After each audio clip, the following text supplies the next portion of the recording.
Imi sio mar hynje nish.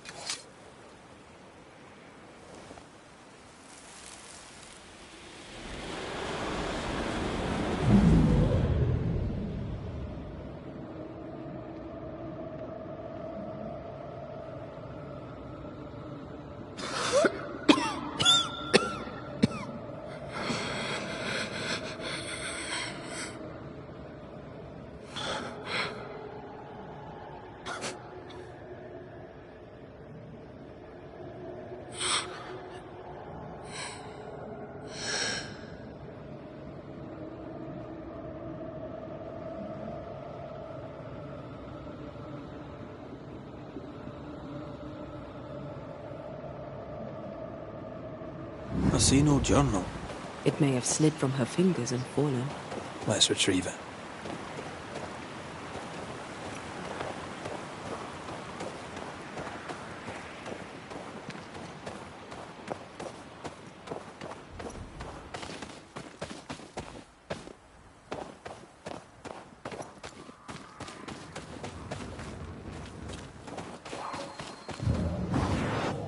Off we go then.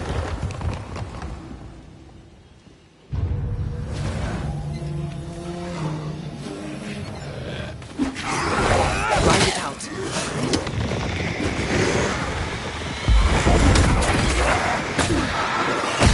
I have another in sight.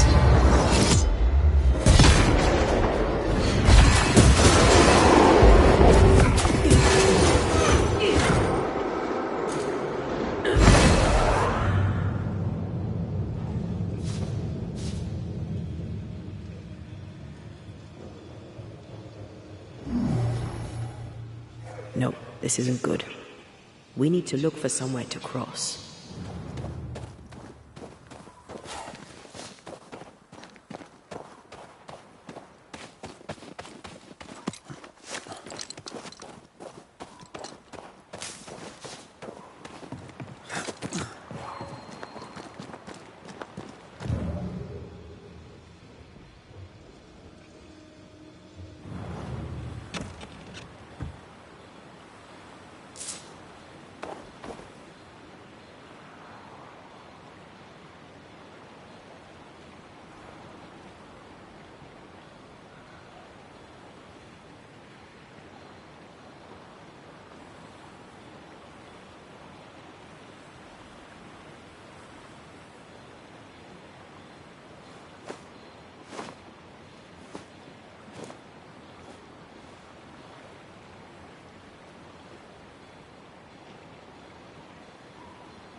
Did we miss a few?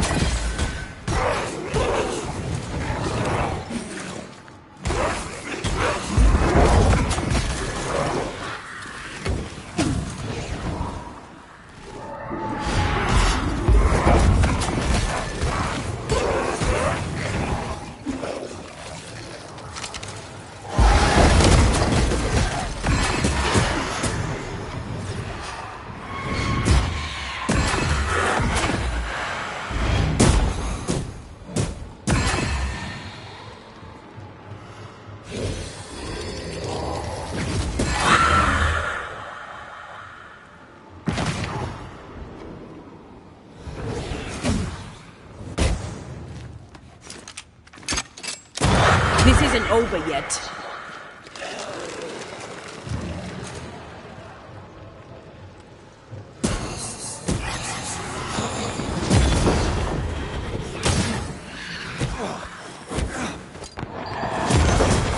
You're done.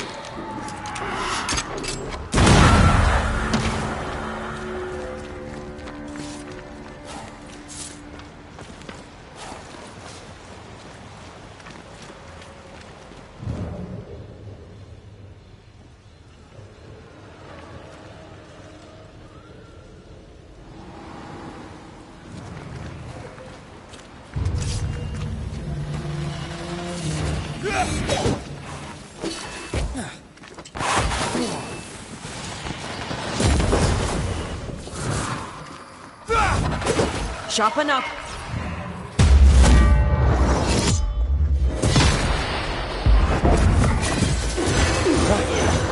Who's next?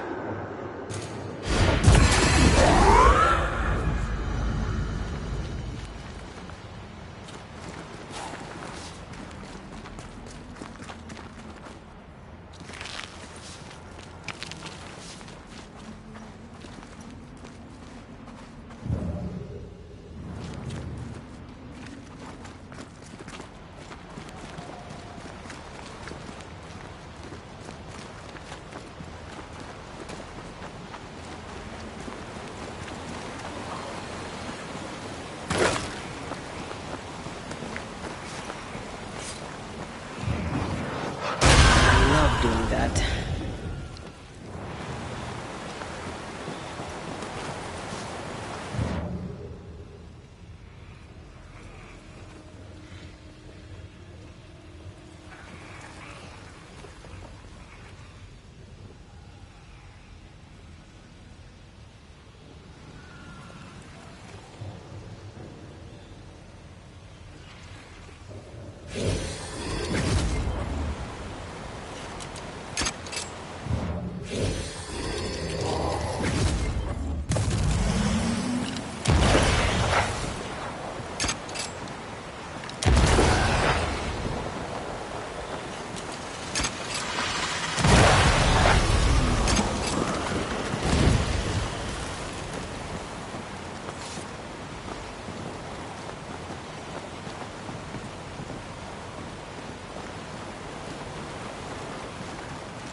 This looks like the place. Let's find the journal.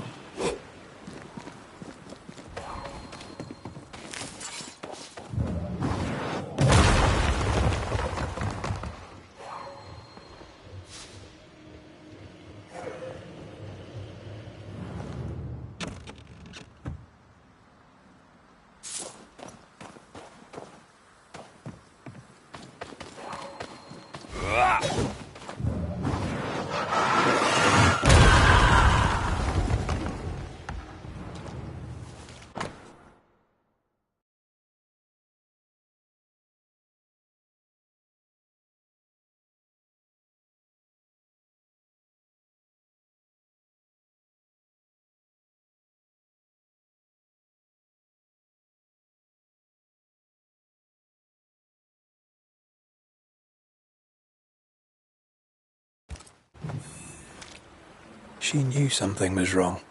Yet now that she has died, her ghost denies it.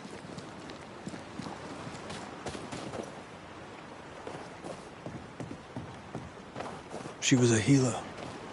Perhaps dedication binds her. A dedication her patient scarcely deserves. We should go back to the infirmary. Anne will surely be there.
Quicken yourself.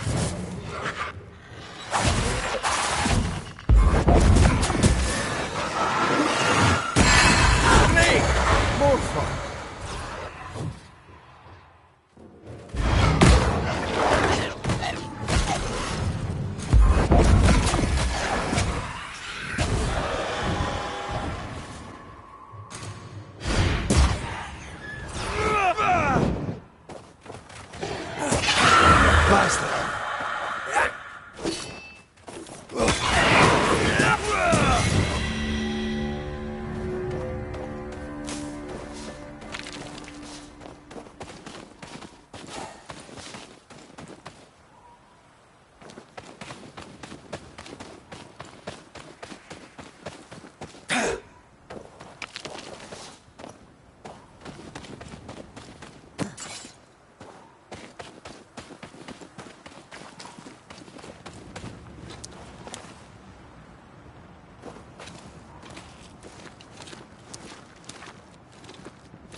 Anne reminds me of More Mackenzie. We hid in her house when we were running from the English. She washed our wounds and sang as we buried the dead. Never stopped smiling. I like her already. They burned the house down with her inside. I'm sorry. Maybe more still haunts the ruins, waiting for the next poor wounded soul.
I raise for now the Veil of Shadows.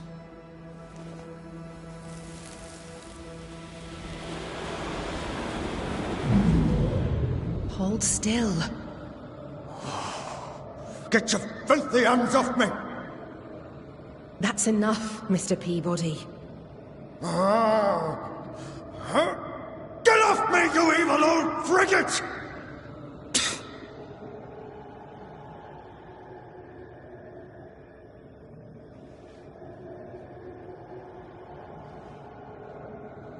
In his temper, Cotton Peabody gave Anne Wings the disease that killed her.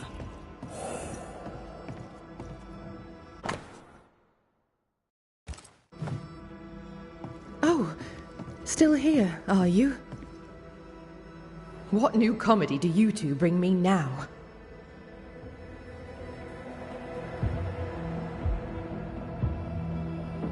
Cotton Peabody's health concerns you greatly, true?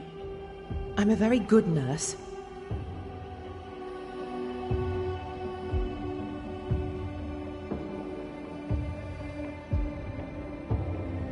Your memory is fading. It is not. At least, I don't think it is. Once you kept meticulous records. Now your notes, if you keep them at all, are chaotic. It's just that I'm all alone. No one to talk with. No one to share a laugh with. I've gone a little potty.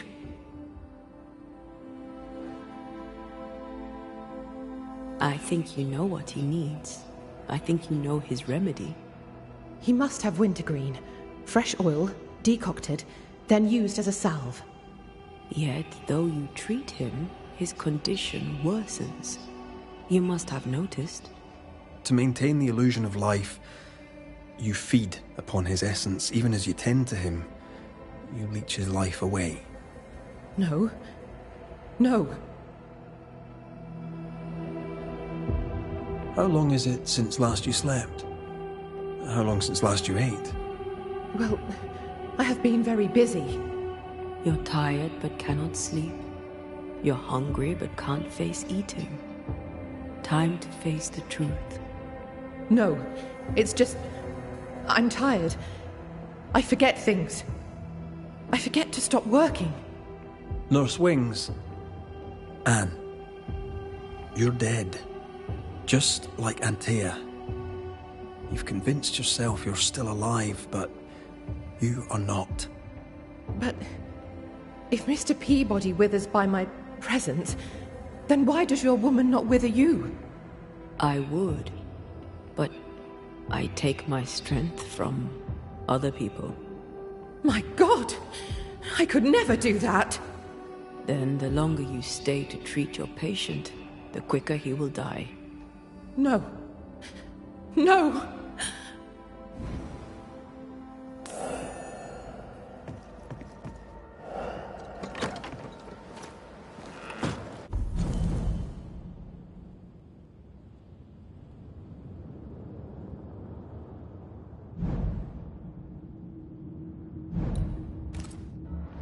Hold there, Nurse Wings! Anne!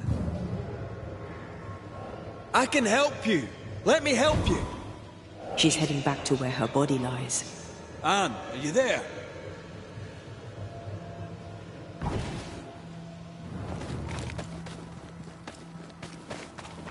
If I take the step, if I fall, I won't die.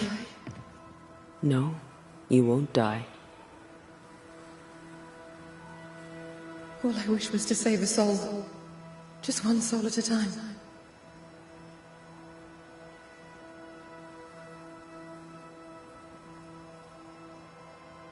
God.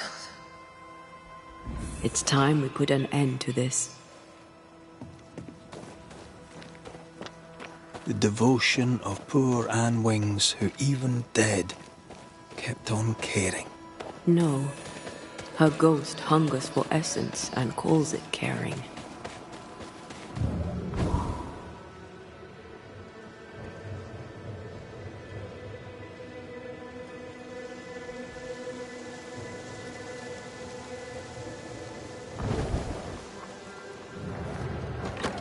You must get well. 'Tis all I want.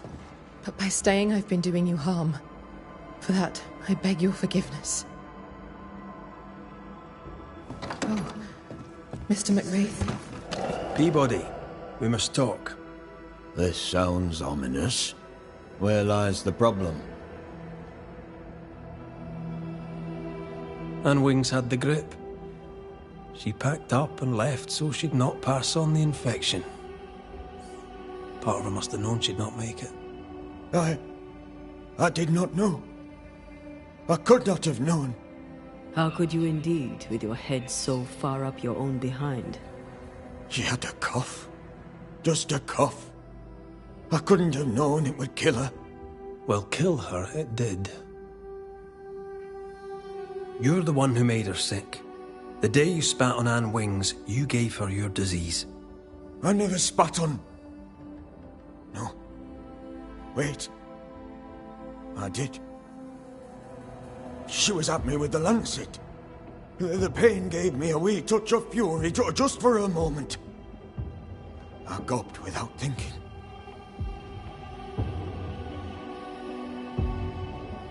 You knew you were infectious. You wished to harm her. 'Twas an attack. So, Nurse Wings died trying to heal you. You believe her ghost returns to harm you. Interesting. Well, all good things, they say, come to an end. I'll miss our little chats.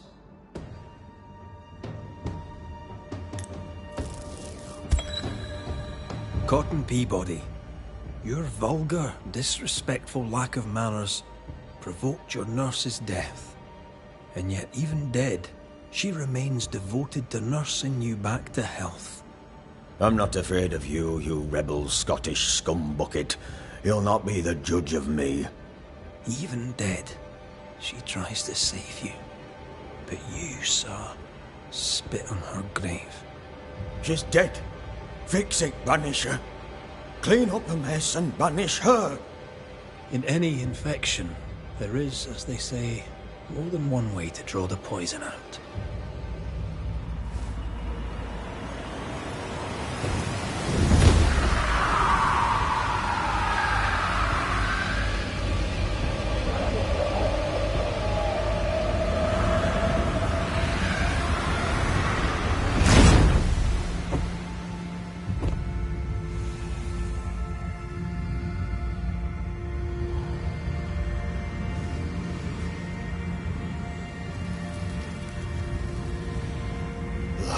Cheating bastard, Banisher. You are the disease.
Clever, as long as no one finds the depot. Suppose we could check on it.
Greetings, Mr. Sather. And how are you, sir? I must go. And I...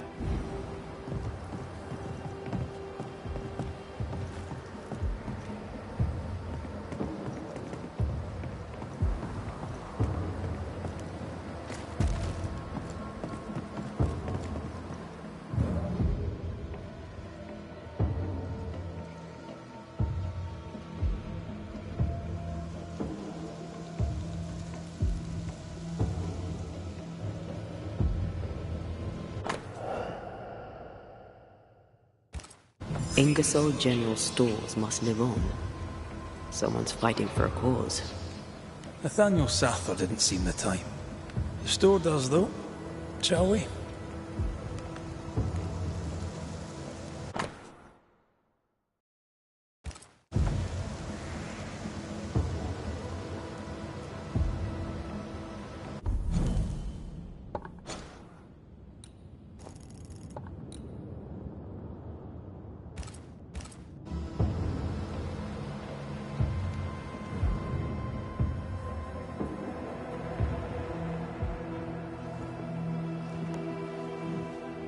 My good sir, welcome. How can I help you? Good day to you. I see you've dropped your prices. Greetings, Mr. Sather. And how are you, sir? What seems to be the trouble? I'm sure this sounds silly, but I am an educated man, sir, and when I say this shop is haunted, I say it in all seriousness. We've had unexplained pilfering, though that has stopped since the widow Ingersoll ran away with the cash box. But I hear noises. I'm alone here now, you see. After the horrors this fort endured, could one of these monstrosities be hiding away in the store?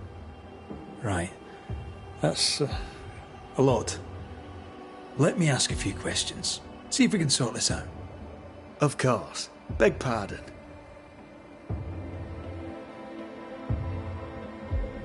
You say the widow took her own cash box and fled. Why would she do that? A moment of madness, sir. Or so I can only surmise. Did you see her go? I did. Not just that, I heard a commotion. As if her quarters were being ransacked. I confronted the thief, but it was she herself. She yelled at me, shoved me aside and fled. I picked myself up and went to follow, but she was gone. I should have a look in her quarters, so... You mentioned a problem with pilfering. What's that about? Bathsheba noticed it first. Cases would go missing. Oil, sugar of all things, spoons. Do you have a suspect? Any idea where the stolen goods might be? Not a one, sir, not a one. And if I'm to be honest, I don't care. If they've stolen it, it's because they need it, apart from the sugar. And apart from the spoons, no one needs that many spoons. Bathsheba said she'd look into it, and I was happy to let her. Whose ghost haunts you, do you think? Any enemies? Lost loved ones, perhaps? I'm well liked, and I've no enemies here. Not since Bathsheba took the cash box and fled. But I'd hardly call her an enemy. Bathsheba. The eponymous Mrs. Ingersoll, I believe. The widow Ingersoll, up to split her hair. We've had someone thieving our merchandise. The ghost is the final straw.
So, salesman, sell me something, if you can.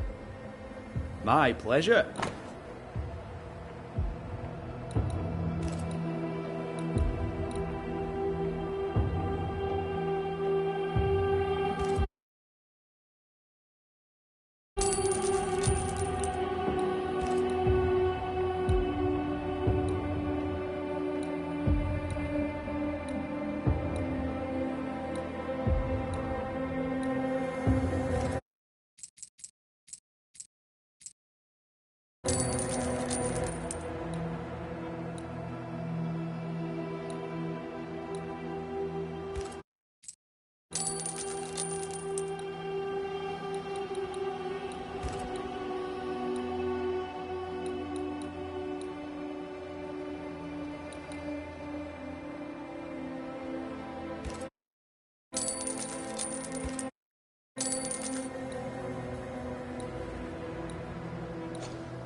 To solve your haunting, I must investigate the store. Bathsheba's lodgings, too. I'd like to do so with your permission. May I have it? For the store? Of course. For Bathsheba's lodgings? Well, not for me to say. Do what you have to do, and if she finds out, it won't be from me.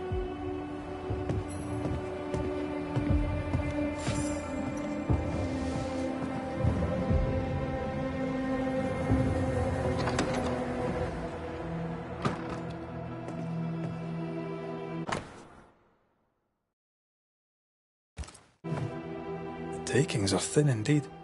Wouldn't make me want to stay.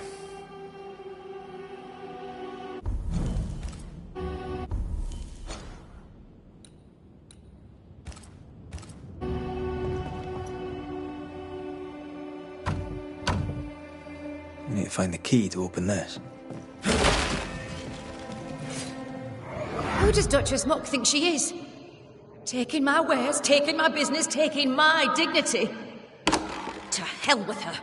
To hell with Helen Priest. I'll leg it to Boston before I let her take what's mine.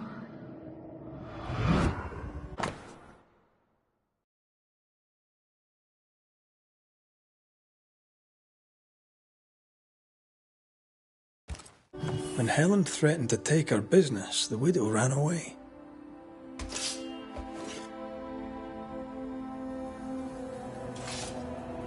Selfish. Times like these demand sacrifice.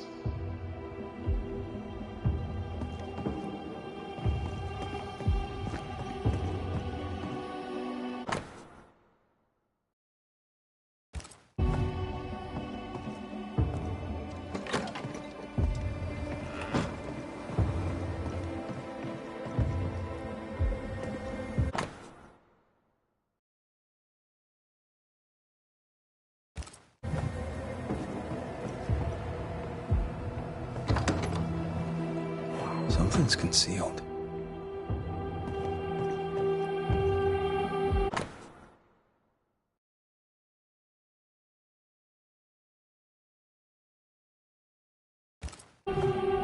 It's signed NS, as in Nathaniel. From whom does he expect a payment, and why?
What is lurking here? Time to work, Banisher.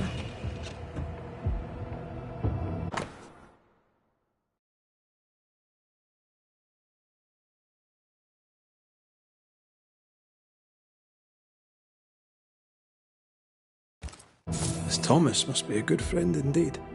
Nathaniel is desperate to see him. We found all we could. Might be time to go after our thief. Mrs. Ingersoll took a cart. Maybe you could follow her tracks. Not a bad idea, Mr. Sather. Not a bad idea at all. Greetings, Mr. And how are you? We must talk about the widow's accounts. They're meagre enough. You surprise me, sir. And by that I mean you do not surprise me in the least. If the coffer was full, I'd be halfway to Boston by now. Is that why you're selling your stock cheap? Everything must go, sir. Or I'll not carry this junk back to Boston and the coin will pay my way. Bathsheba kept the money she owes you, and now you're stuck here, lost in no more than a memory. That's it, exactly. Now you understand the urgency. Right, I'll be off. If I've news of your ghost, you'll hear it. I'd sooner have news of Mrs. Ingersoll, if you can find her.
Do you think perhaps the late Mr. Ingersoll may haunt his old store? Back to save his wife, and with it his store? Perhaps. I doubt it.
Bathsheba must have had motivation to flee in snow like this.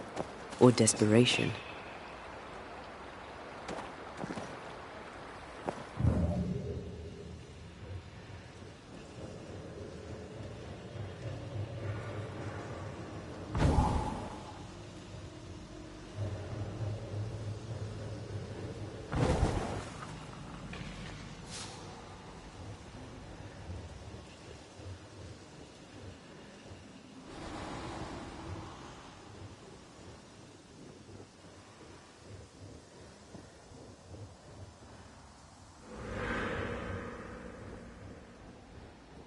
The tracks veer to the right.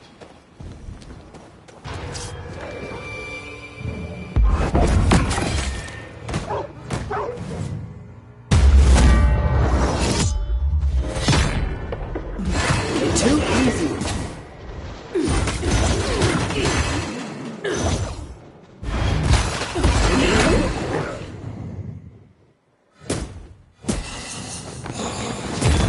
Get back up!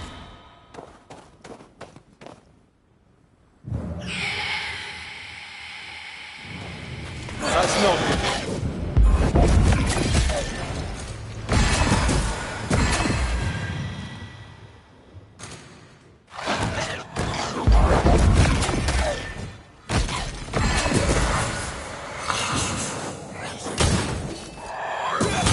You're done.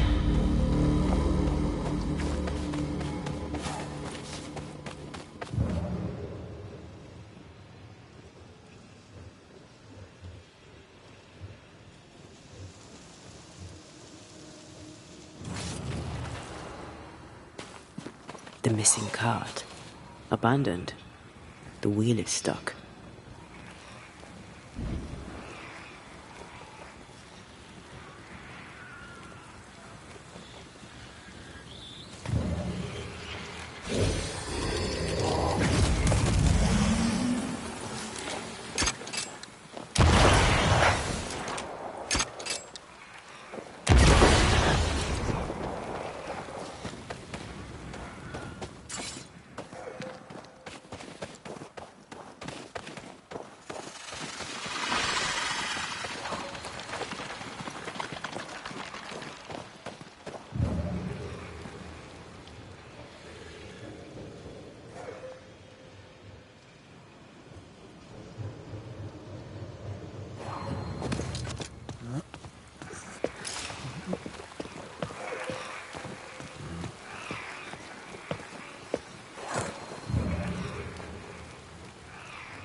Picked and culled.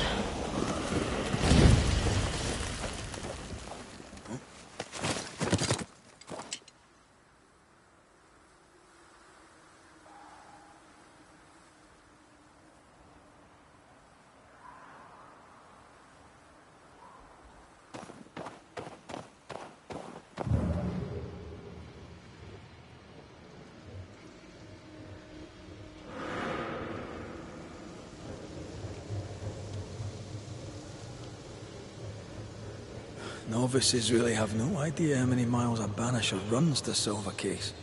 I once met Nero Fox, the infamous Banisher who solved all his cases from the comfort of his armchair. I should have become his apprentice. Thing is, his apprentice was the one that went into the field for him.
The tracks continue this way.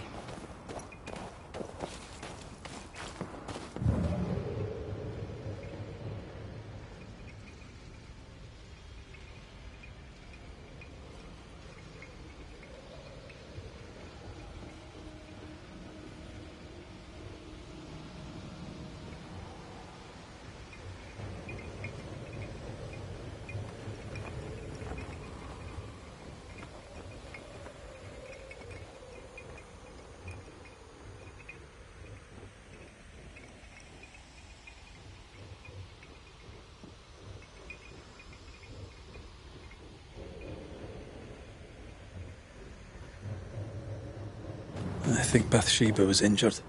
Looks that way. What with the blood and torn clothing and all.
The tracks lead into this cave. Must have been really desperate.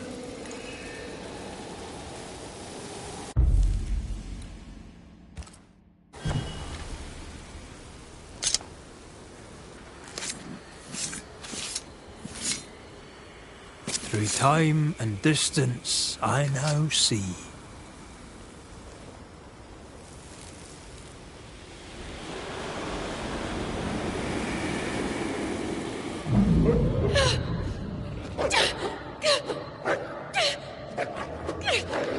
Go away, beasts!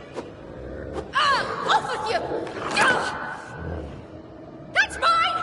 Come back!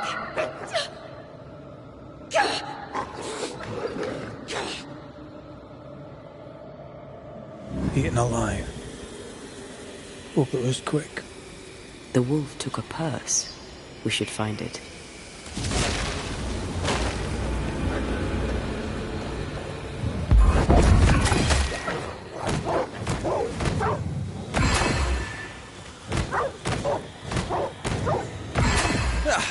They brought more friends.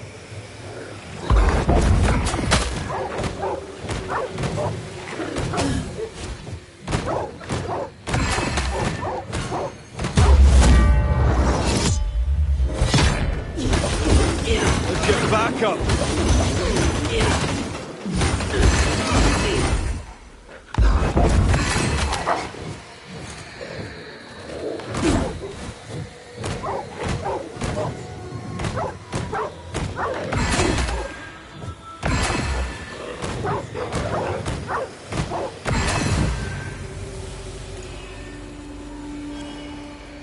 Let's search the den. If with a wing or so, we'll never again see Boston.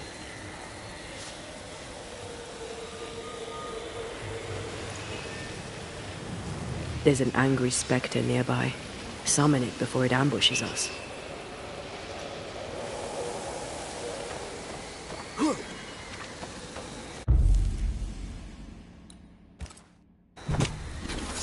Turn out and turn up!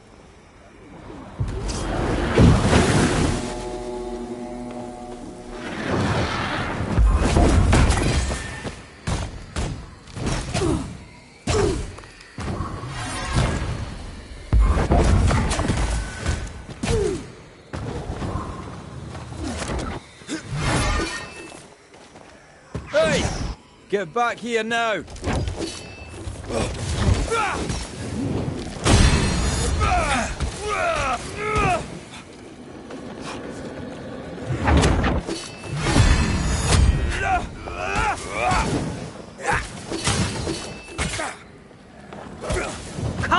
here!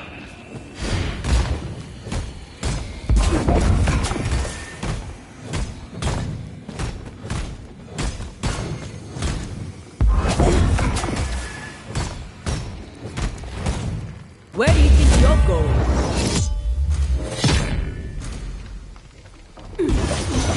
There's more of them.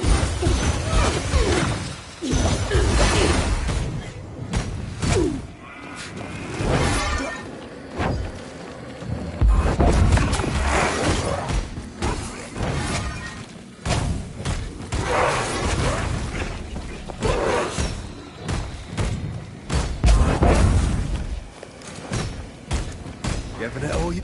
Think you could take on a ghost?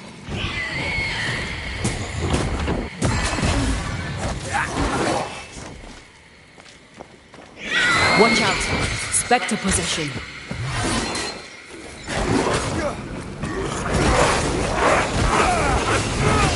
Can I keep this up? Feet on the ground.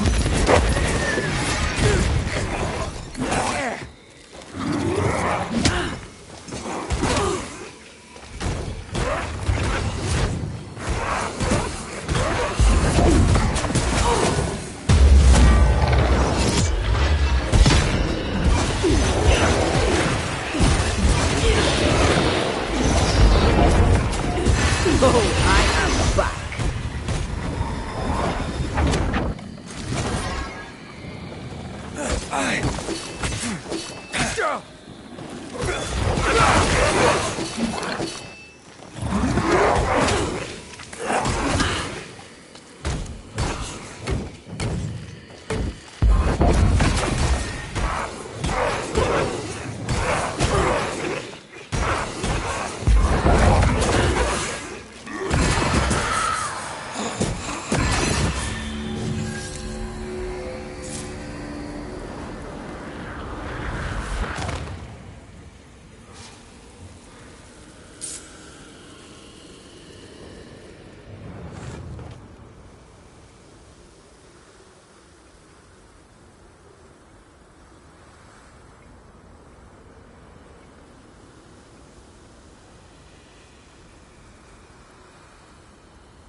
Here's the belt. The purse is with it. Keys. Widow Ingersoll's, I don't doubt. I've seen this symbol in the mines below Fort Jericho. Why would she have keys to the mines? Mines. You want to take a look, don't you?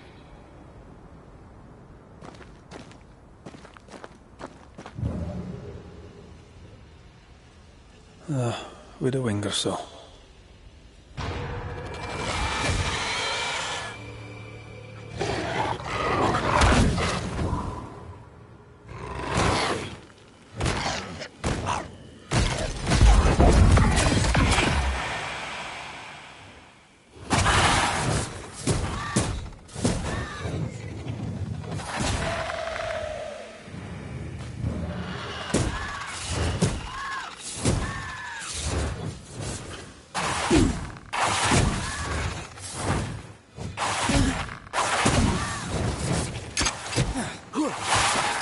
Time for me to shine.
Your funeral!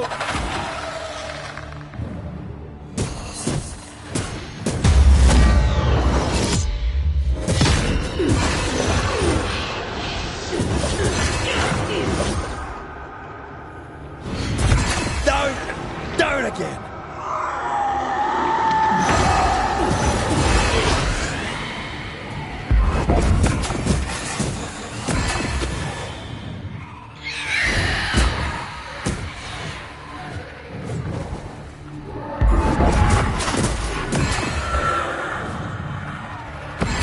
I do not like this place one bit. Here we are. Now, let's find the symbol.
Someone's been here already.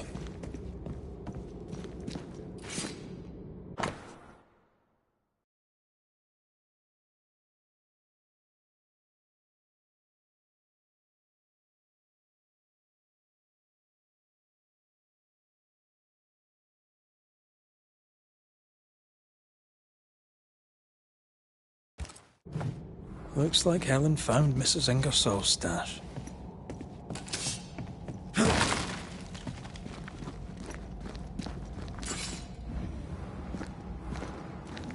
Oil, sugar, salt.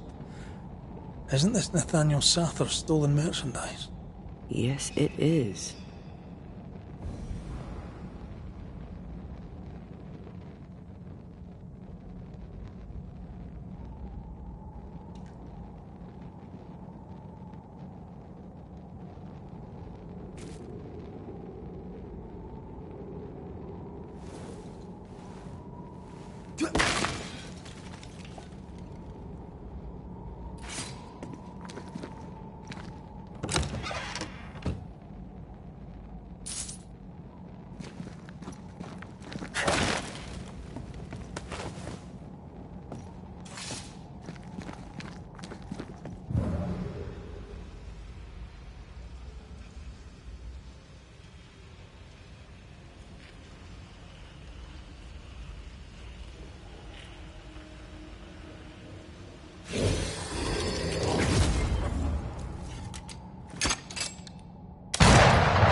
Think you could take on a ghost?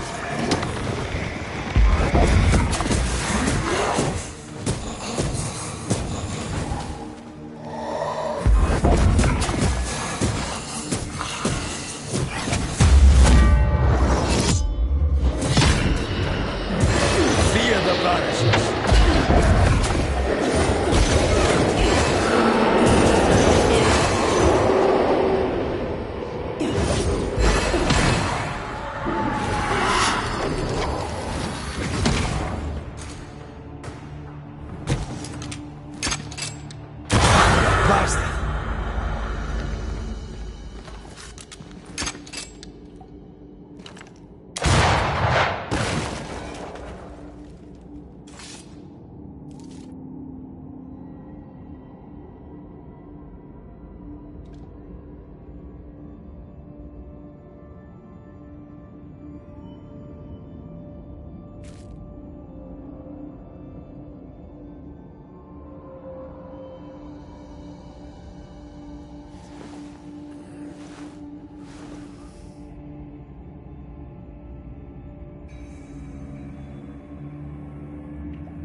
The ledger for Ingersoll's store.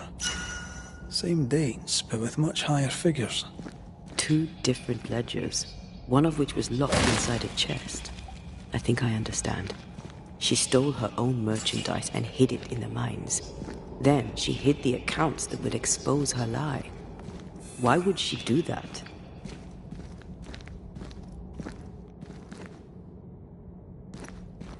Helen wanted to take her merchandise. She doesn't want to share, she wants to sell.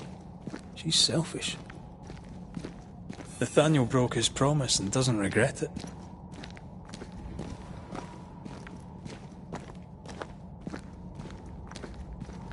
Skint, he betrayed Mrs. Ingersoll for a couple of Helen Priest's coins. We should go back to him.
Excuse me? Mrs. Ingersoll. That you? I think so, Mr. McWraith. I think so. I don't blame you for feeling disconcerted, Mrs. Ingersoll. I'm sorry, do I know you? You don't. But you should. Bathsheba Ingersoll, meet Antea Duarte, the Banisher.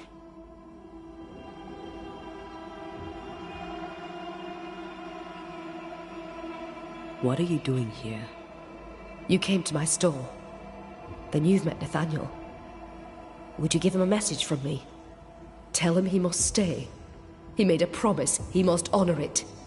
So, you haunt Nathaniel. But he told us you stole your own cash box. Why? Priest took my stock.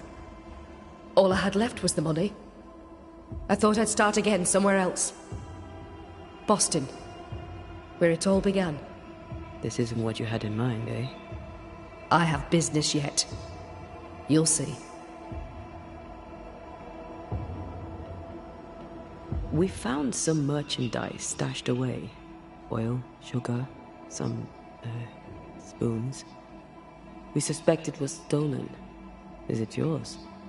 I believe it is. Or at least it was. Helen Priest lays claim to it. For the company. And how does Helen Priest know about it? Because Nathaniel told her. He broke my confidence. He broke my heart. For the sake of his return to Boston and a life of ease, he'll trample the legacy of those who made him. He betrayed us. I knew what he was up to. That is why I ran. And because I ran, I died. I'll ask you some questions, if you don't mind.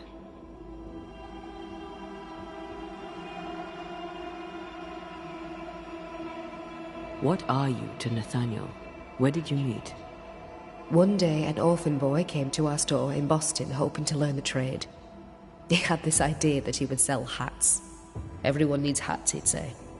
We gave him a job. He's been with us ever since. He's my barker, my salesman. He's born to it. He writes well, too. You should read the letters he sends to his friend, Thomas, in Boston. Tell me more about Thomas. He and Nathaniel are very close. Natty writes at least once a month. Were you married, Mistress Duarte? There was a time when I would have judged you if you were not. Now I know better. Love is love, whichever way it comes to you. Natty loves Thomas as well as any man ever loved a woman. Maybe better. What do you think of that? I don't disagree, but sometimes love demands terrible sacrifice.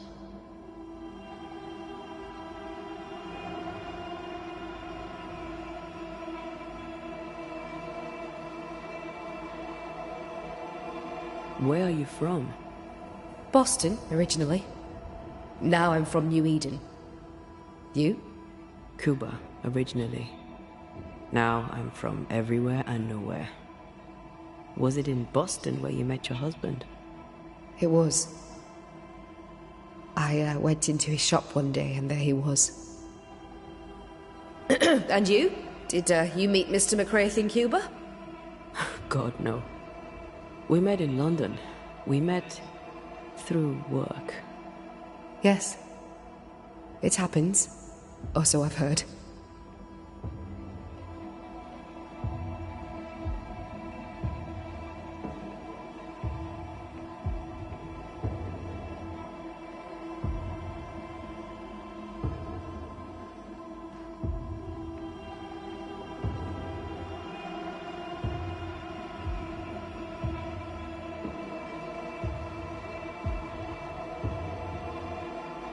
We'll be off then. We'll be in touch. One would be better than the other, but I'm not sure I know which.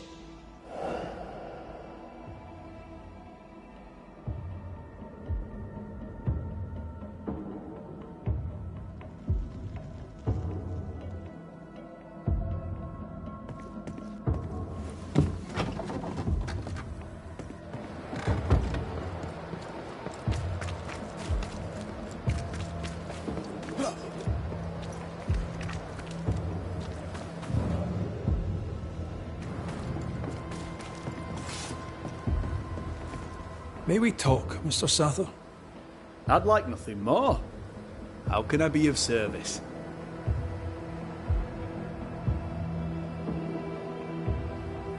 I've bad news for you. I found Bathsheba's body. The wolves got her. Oh no. Poor widow Ingersoll. I so dearly wish she'd made it safely to Boston. Did you find the cash box? I found something else. The note. You told Priest exactly where to find the merchandise that Mrs. Ingersoll had hidden in the mines. Ah. Now, I have a number of excuses, but I get the feeling you won't be interested in any of them. Nor, to be honest, am I. I did the right thing. Followed Bathsheba to her hiding place, and then I told Mrs. Priest where to find it. The stock will keep people alive. Now is no time for commerce. You lied to your employer. Did she deserve it? Listen, Bathsheba no longer knew what she was doing. She lived in the past, while we live in the present, and the future comes charging towards us. She wallows in grief, to the detriment of her friends and neighbours. She wouldn't give up the goods, so I gave them up for her. All right. It's time. I hear you, Mr. Sather. But I'd like to hear Widow Ingersoll's thoughts on the matter too. Wouldn't you?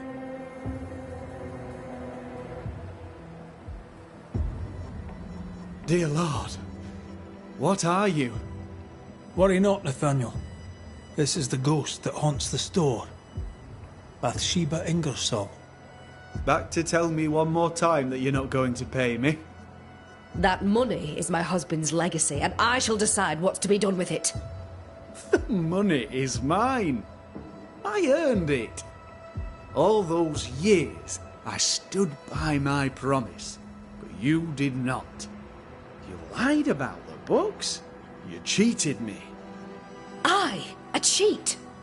You swore to my husband on his deathbed that the store would go on. You swore an oath to a dying man, and then you broke it. I swore to help you with your grief. To keep running the store while you mourned. But you did not mourn. Instead, you poured your heart into his business. You won't let it go. You won't let him go. I can give you no more time. I have a life to live. Your dead husband does not. You must let me go. By renouncing his business, you bury my husband a second time. Ingersoll's name will die because of you. It's time to end this.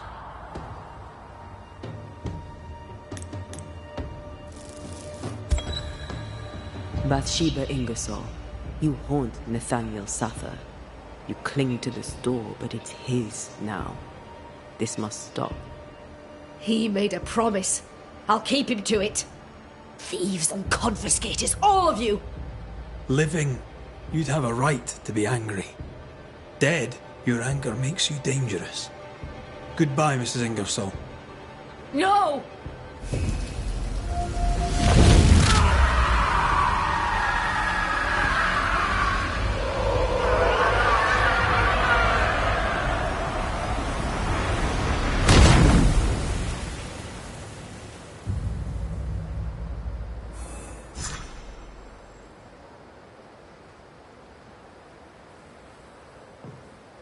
Don't talk to me, for I think I might be sick.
Is it worse to lose your faith in your fathers than it is to lose faith in yourself?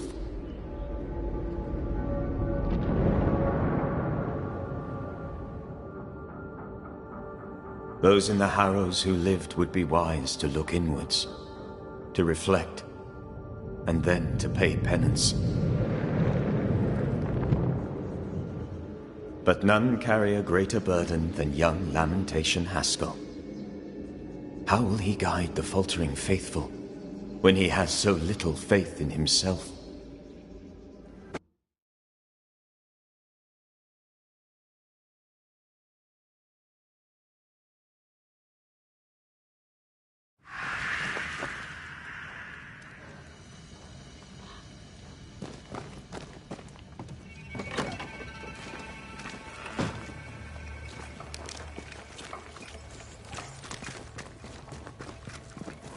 I get the feeling folk are preparing to leave.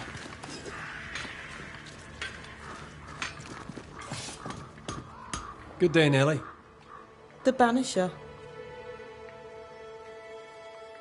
I had to dig a little, but I found you some iron. Will it do? It will have to. Your fee. By the by, I found an old sword Fortune had started to craft. I finished the work. It's yours, if you have the coin. Let's trade, Mrs. Eden. All right.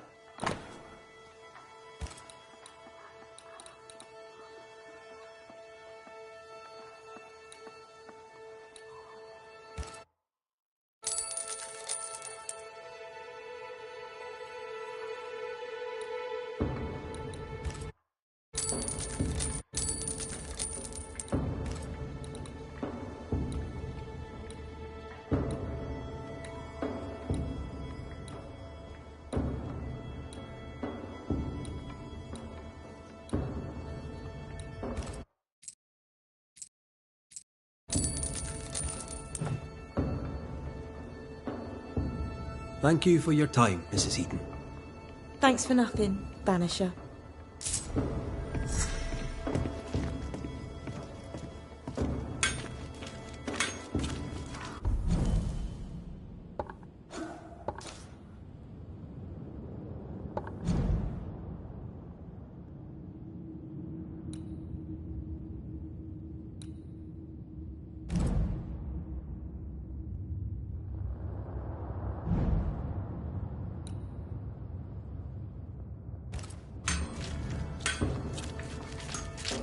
Still a roaming, are we? Aye, still asking questions. I'm trying to track someone down, and I was hoping you could help me. I'm busy. Find them yourself.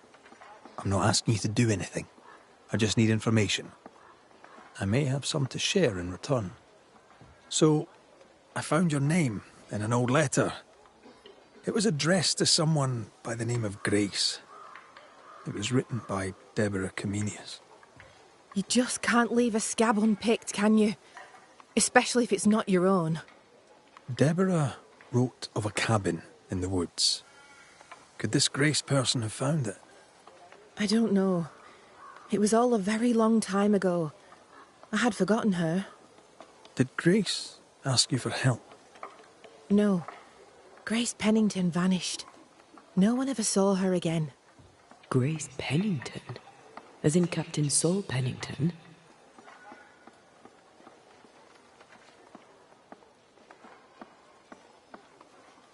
Pennington had a daughter, and you knew her. I knew her, but not well. Deborah had her in the school and spoke of her from time to time. Shy as a porcupine and twice as prickly, as I recall. Deborah wrote the letter in February 1688. When did Grace disappear?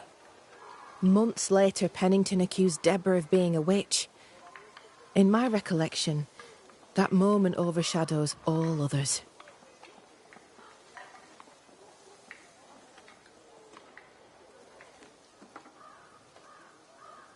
What did Grace look like?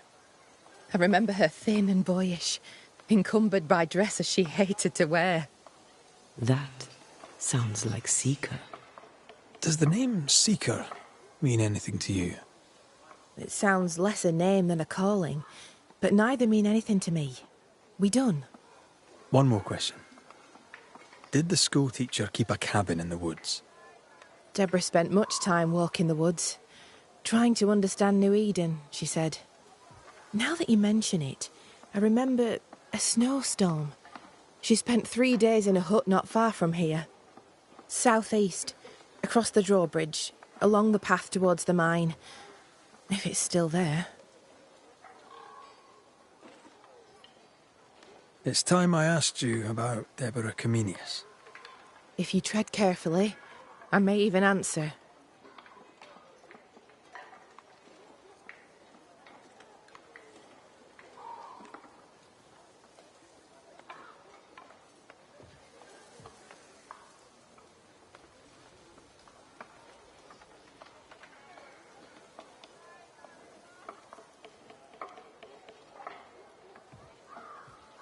Did your sister take part in Deborah's execution? If she had, would I have followed her?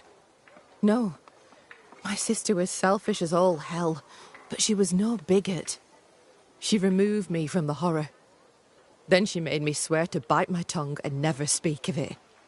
Thickskin never believed Deborah a witch. She told me to love who I loved, but counselled caution. Twisted, but pragmatic. Thickskin always protected her sister. Caution, indeed. I did nothing.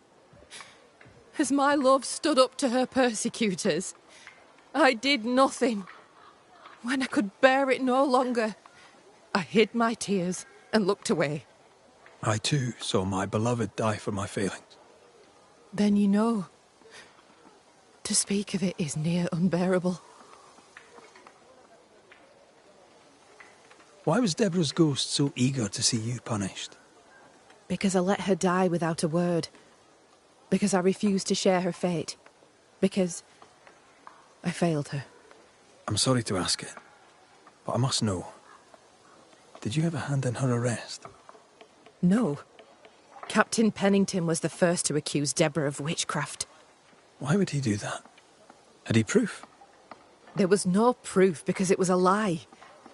Thickskin believed it was personal to him. How so? She knew him a little. They'd hunt together. She said his anger at Deborah came from an older wound.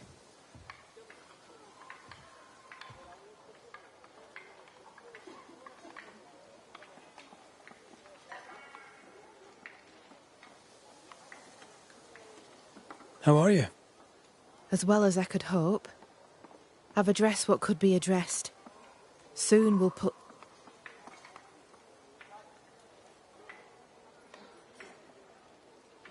So, fair to say that all is well. We're not out of the woods yet. You'll excuse the pun. Where will yous go? Far, far away, and once we get there, we'll go a little further, just to be sure. My sister was right. This place is cursed. The region is not cursed. The people are cursed, and they brought it on themselves.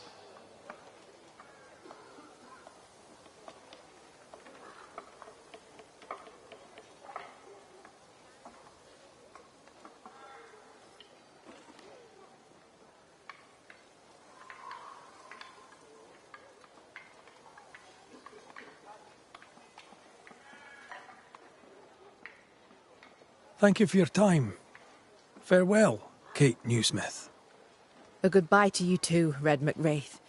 And whatever it is you seek, may you find it.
Things look better here. Helen is working out.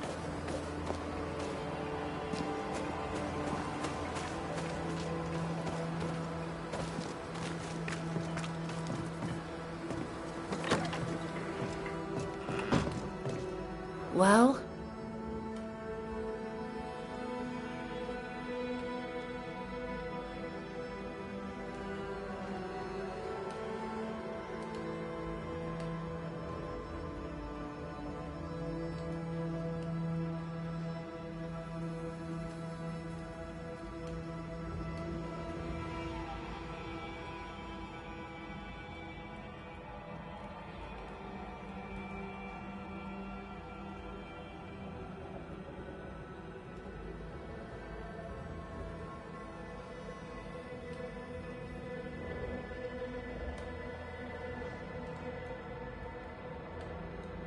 What can you tell me about a young woman by the name of Grace?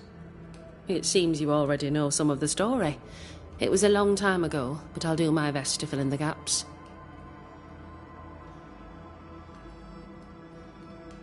What happened to her? As I heard it told, one day Grace just wasn't there anymore. How was their relationship? I believe it was stormy, as you'd expect between a commander and his disobedient daughter. I do think he loved her, but as far as anyone ever saw, he never shed a single tear for her. Later, after he exiled her, did the captain try to find his daughter? Not to my knowledge. He did not set off in search of her, nor did he send men. At the time, I thought it strange. Still do. I'll never understand how a man could reject his only daughter. And that, my inquisitive Banisher friends, is all I know about the matter.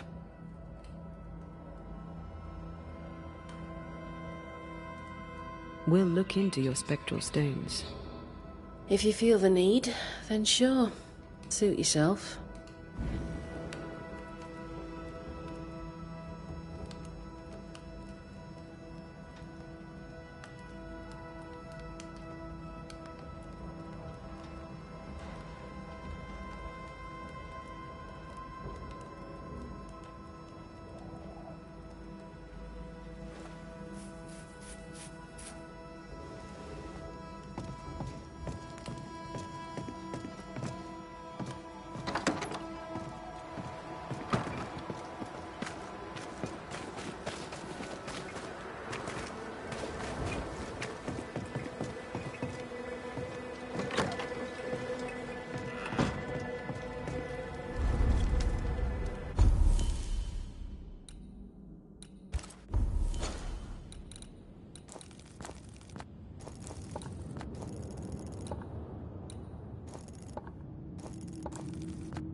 I believe Daniel Keene has...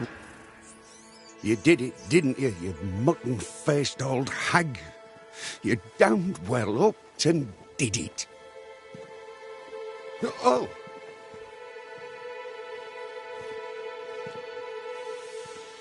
Good day to you, Mr. Keene. Likewise, sir. What brings you this way?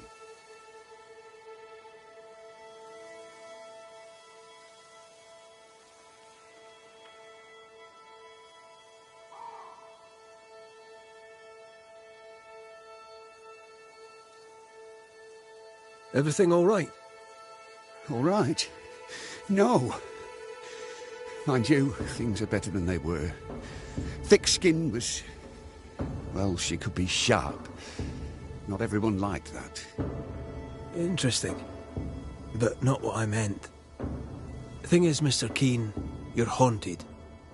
Me? Who'd want to haunt me? Daniel, where's your sister? Edith? Funny. Now you mention her, I haven't seen her much of late. In fact, I haven't seen her at all. You can't think she's dead. She can't be. She just can't be. If his sister is missing, why didn't he mention it?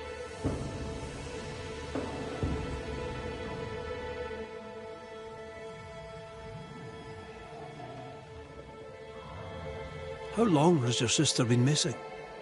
I don't know. Longer than she should. I hate them woods, I do. They're strange. Voices echo in the trees. Puts the woolies right up me. Please, sir, my sister may be in danger. Can you find her?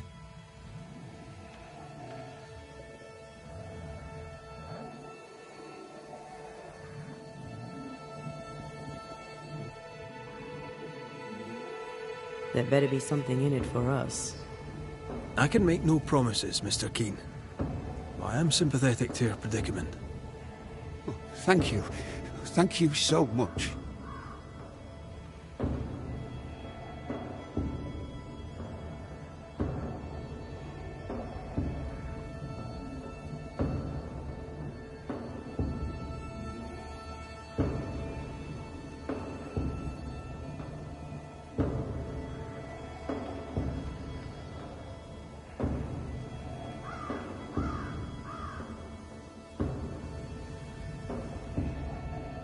Goodbye for now, Daniel.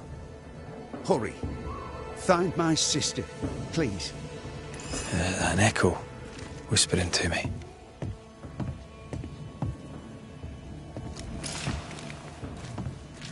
The crop is meagre, but it's growing.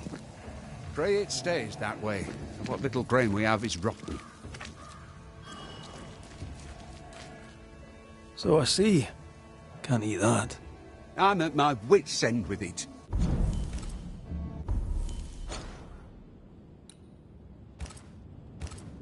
That decay is consistent with a haunting.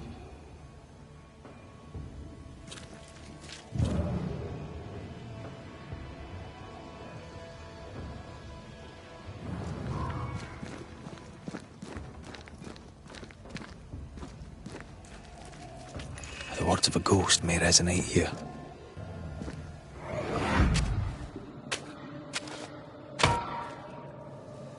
Look, a chest. Well, open it, Job and all.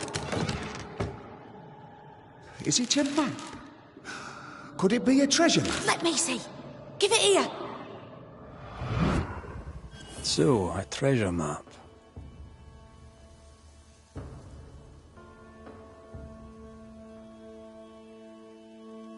Families have killed each other for less.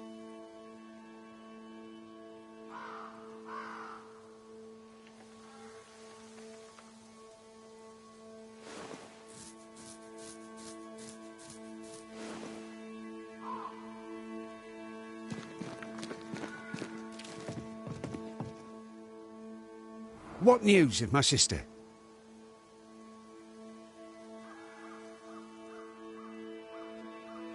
You found a map, I believe. Map? What map? A map. In a chest. You dug it up. With your sister. That map. Oh, yes. That map. How do you know about that? I'm a banisher. I dig up secrets. Part of the job. I'm impressed. And I admit a little bit vexed. Where did the map lead? I don't know. Up into the hills, out into the woods, across the bridge on the Boston Road. I can't say where exactly.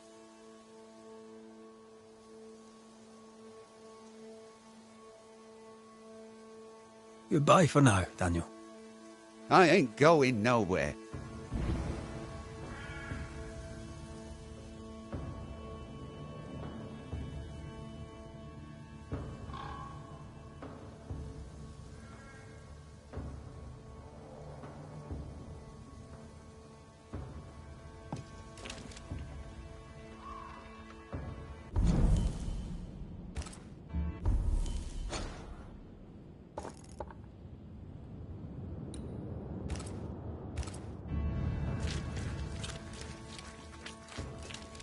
The bridge on the Boston Road.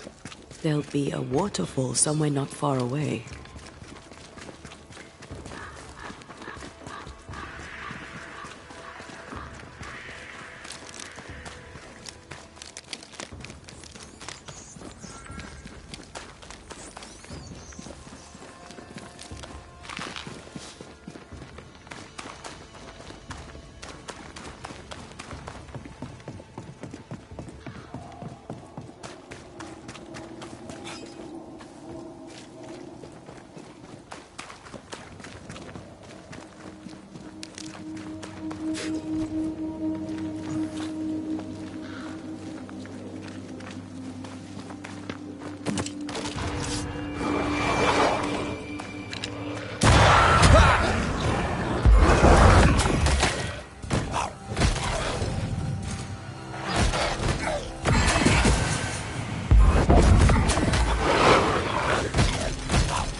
Get back up!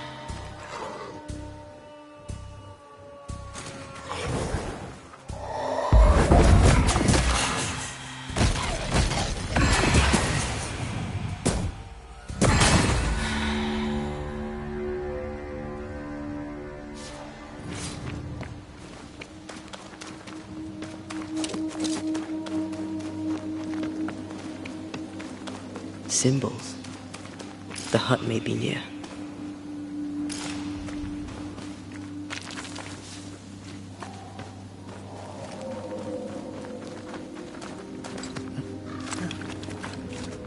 I sense magic. Could Seeker be here? You better take the lead. My thoughts exactly.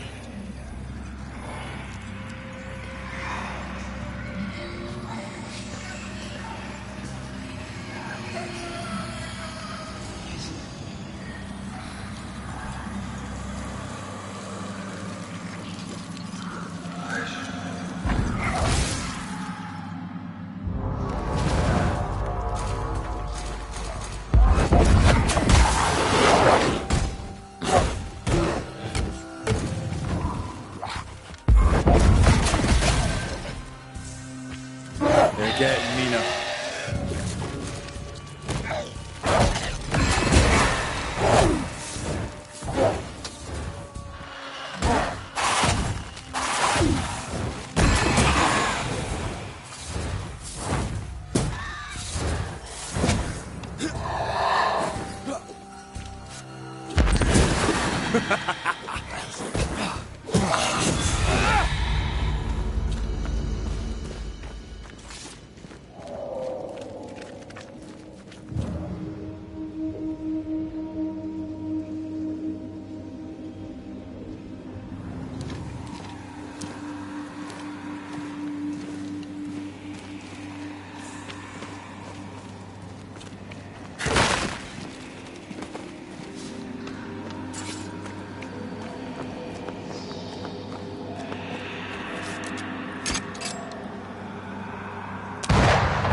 This can't be a coincidence. Could Grace be Seeker?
Dusty.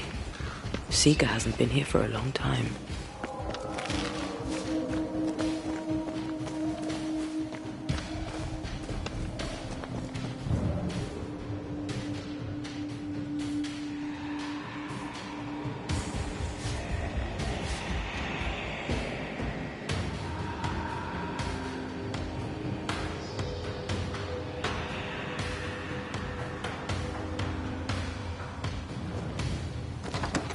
Anyone home?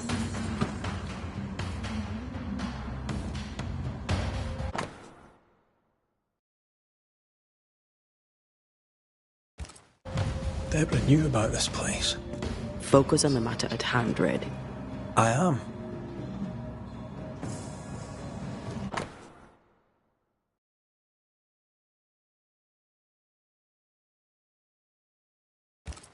More demonology.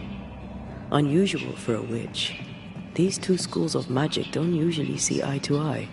Perhaps Lammy could help us with the spell. Fine wardrobe for a youngster. They're rags. And they won't help us find her. Aye.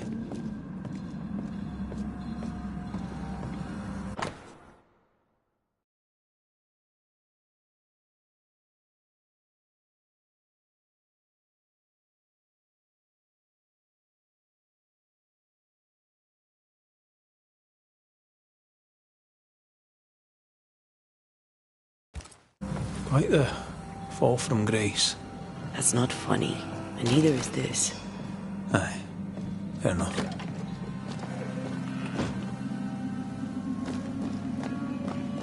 You need to see this.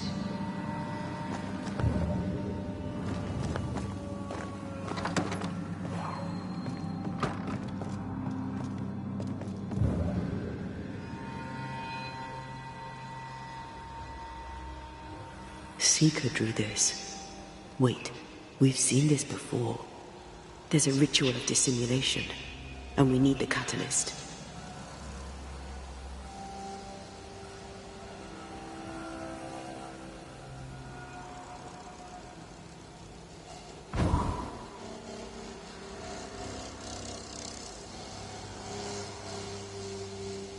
The circle powers the door, but I don't know the symbol. I don't know it, but I think Lammy might. We did well to come here. Now we know where she's hiding. Soon we'll be able to use the pond. All we need is the key to the dissimulation spell, and Lammy Haskell will help us with that. Sure.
Whatever it is, out with it.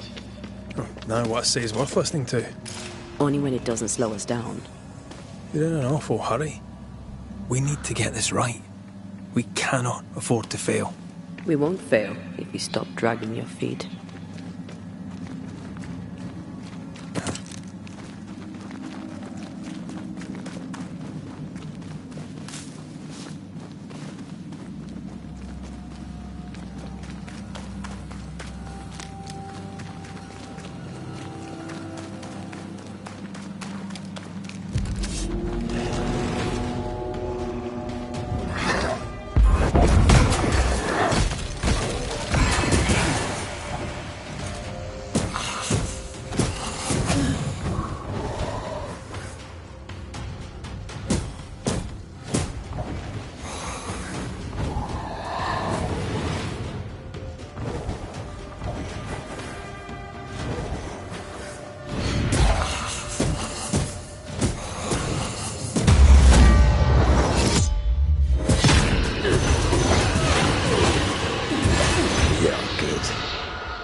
Looks like the teacher is short of books.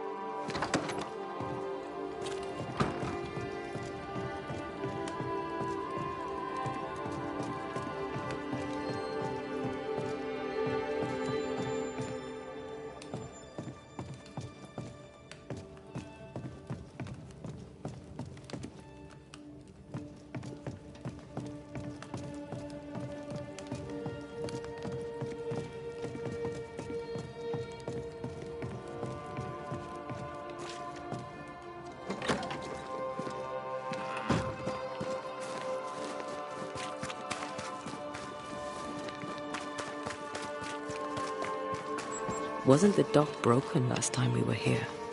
Highly likely. So you'll notice. I'll keep an eye out. All donations gratefully accepted, sir.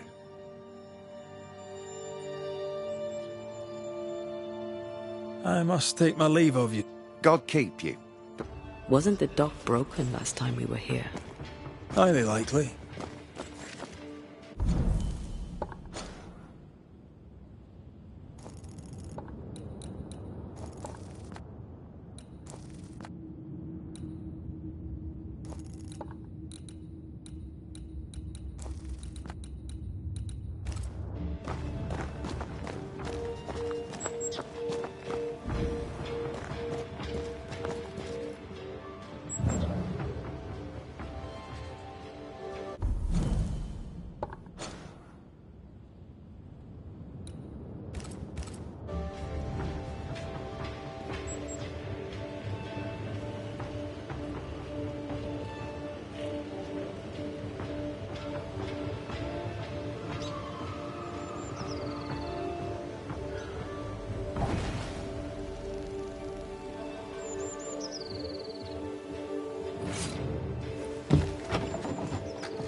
No governor, no meeting house. And it seems, no faith.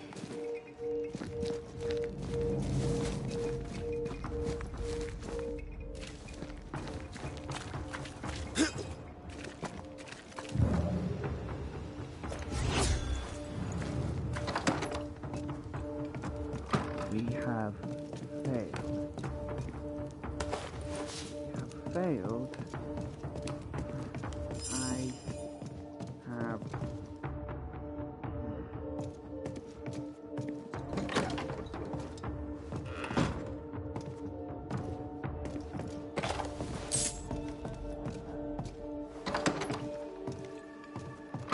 As a community and as individuals, we can do better.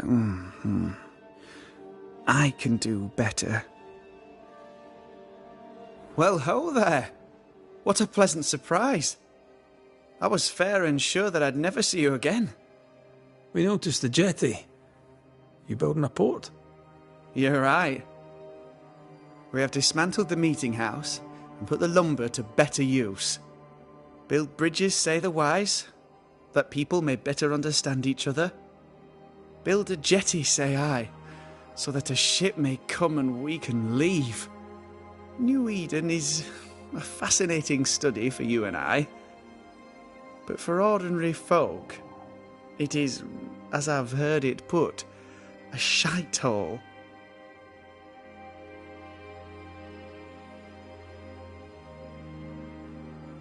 Leaving changes nothing. You just end up making the same mistake somewhere else. We must always be open to the possibility that people may learn from their mistakes. Is that not right, Mr. McCraith? Spoken like a leader.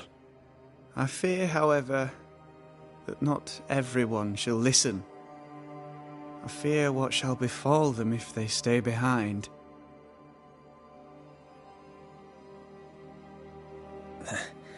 We overheard you. What are you working on? I, to my horror, am working on a speech. It's terrible. I don't even know where to start.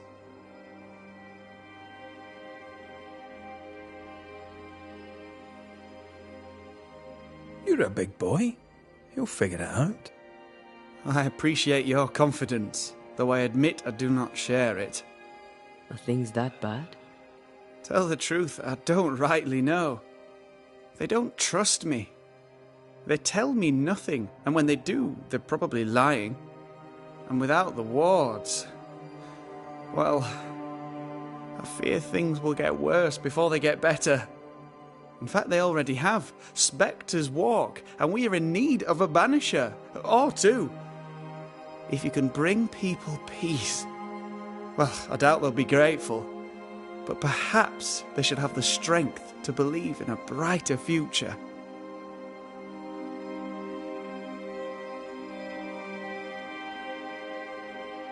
So, what?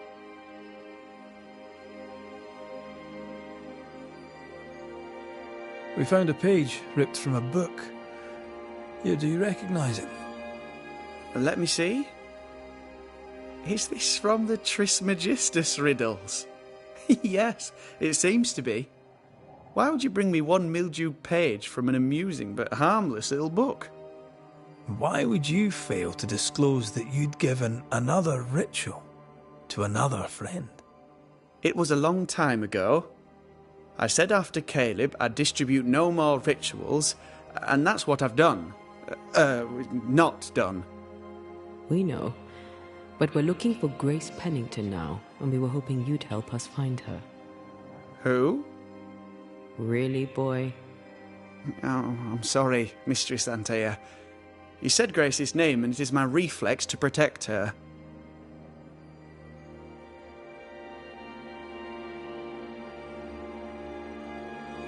Ever heard of someone named Seeker?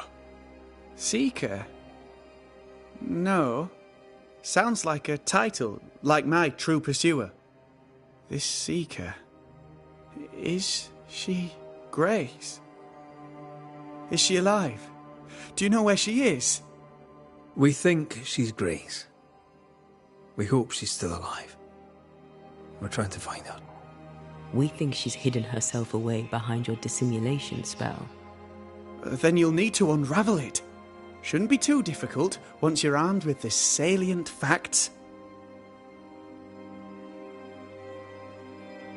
When was the last time you saw Grace Pennington? It had to be a few days after I brought her the cloaking ritual. When I returned to visit, the hut had disappeared. Which makes sense now that I think of it. That's it? You never again tried to find your best friend, your only friend. Well, you see, some weeks later, the first whispers of witchcraft started to fly about town. I kept my head down, and Grace was better off out of it. I was right. And I'm glad she escaped.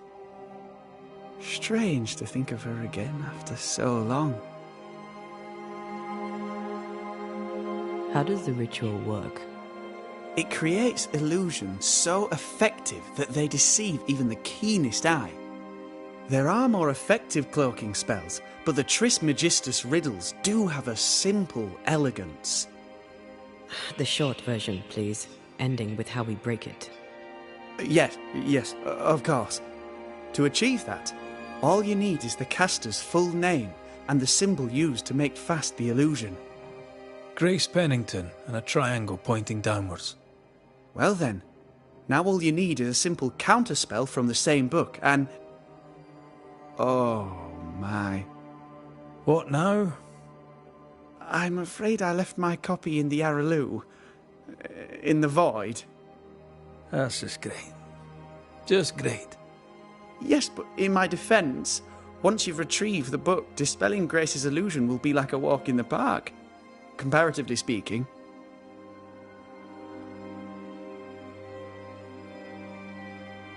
Thank you for your help. Could you tell Grace that I'm still her friend? I'd be glad to see her again. Once we found her, We'll be glad to tell her.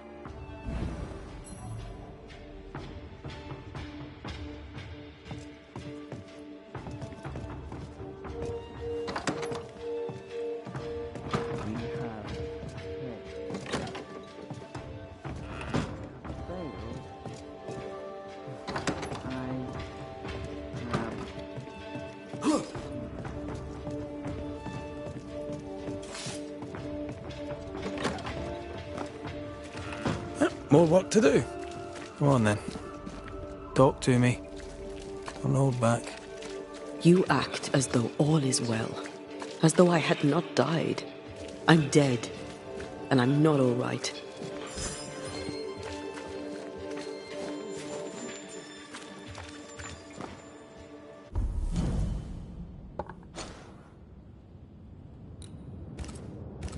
Someone is vexed behind that door.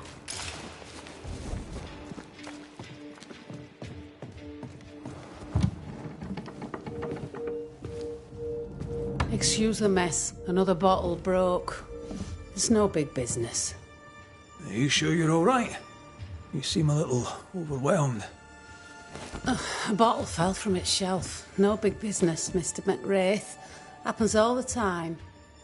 Are you all right?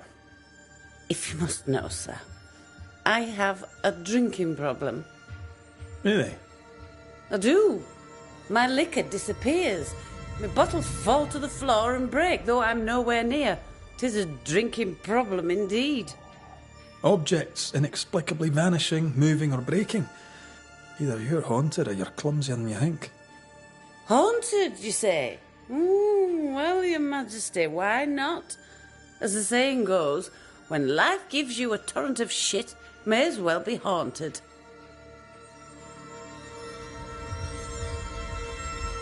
You could be in danger. To be haunted is rarely good. Well, now, that is bad news. Which is good, because I don't believe in good news. I'm offering you my help. Can you afford to refuse it? I don't believe in helping hands either. But if you want to do whatever it is you do, please feel free to do it.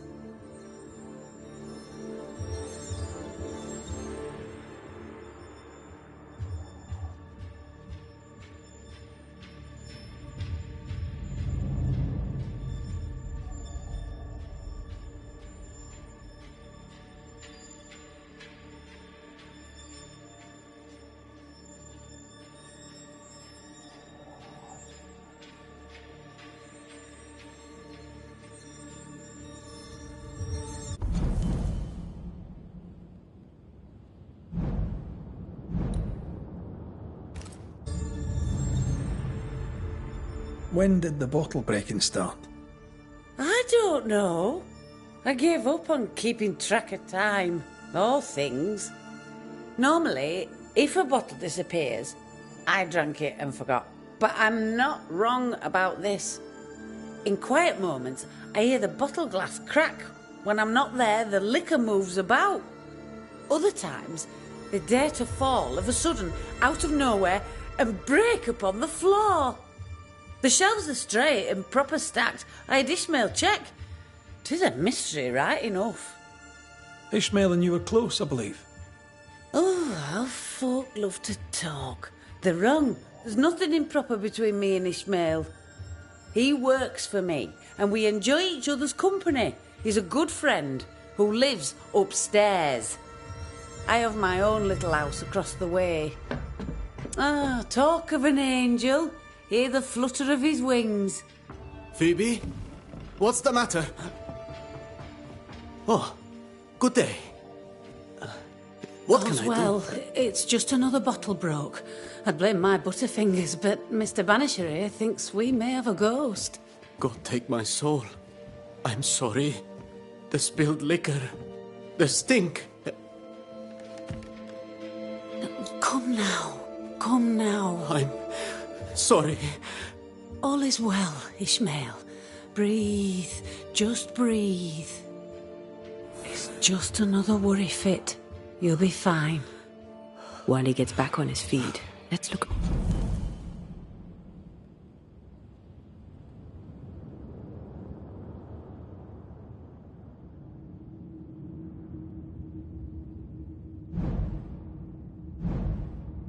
around.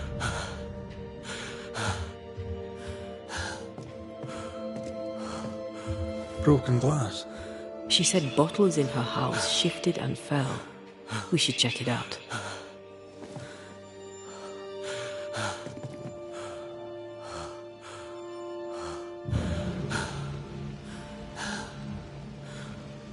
Calm you now, Ishmael. Nice abacus. Imagine trying to use one of those after a bottle of rot gut. Hush now. We've been through this before.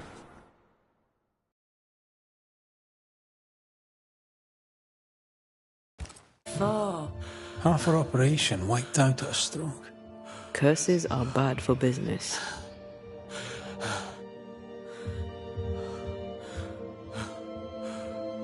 Think of good things. The warm breeze off the ocean. Bread fresh from the oven. Morning bird song.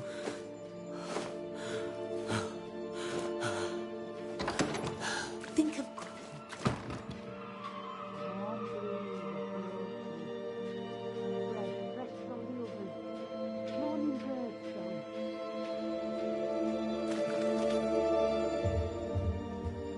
Poor Ishmael has fits of worry.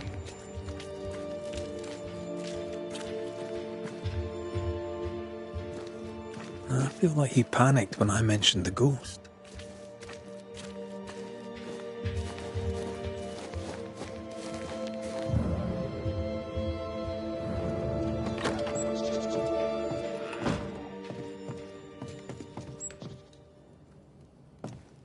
What kind of ghost only communicates by breaking wee bottles?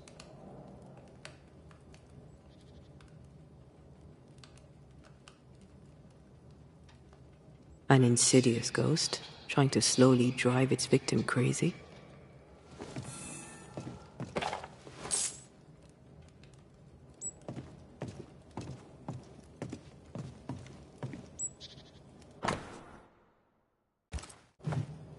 They've been playing for years.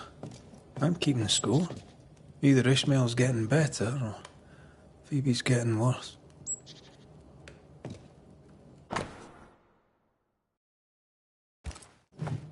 For Constance, Phoebe's a painter.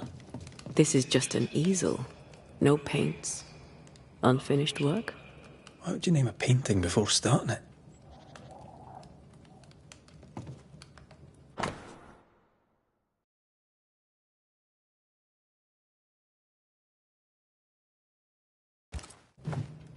Phoebe Walcott's done well for herself. Her own warehouse and pier at Covenant Beach. The abandoned building we saw by the beach, maybe.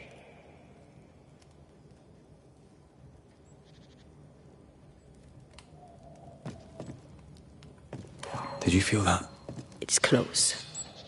A ghost was here. Not long ago.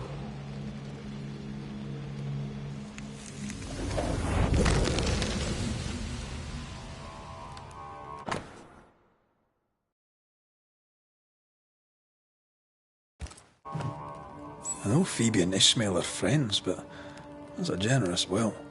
Our shy, bottle-breaking ghost also hides things. Why the will?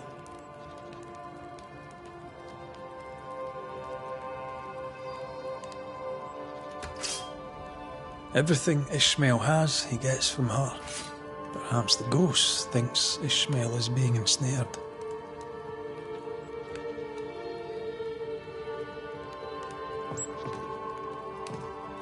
Phoebe likes a drink.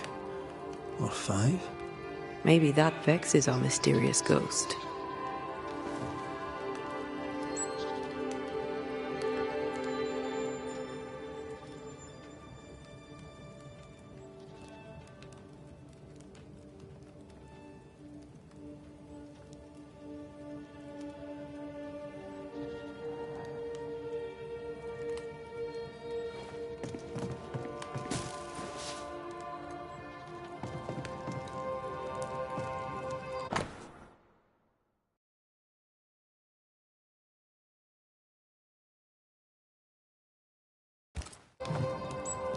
This is as sad as it is disturbing.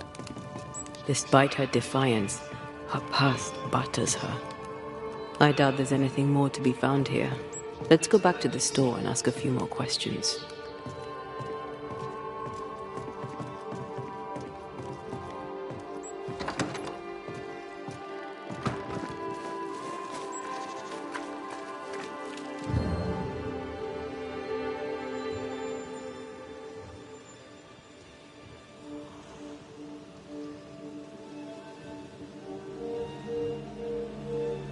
Have you found your ghost? Tell me about yourself, that I might better understand who haunts you. Widow and proud. Town drunk and prouder. A fine chess player, even better when tipsy. That's about it.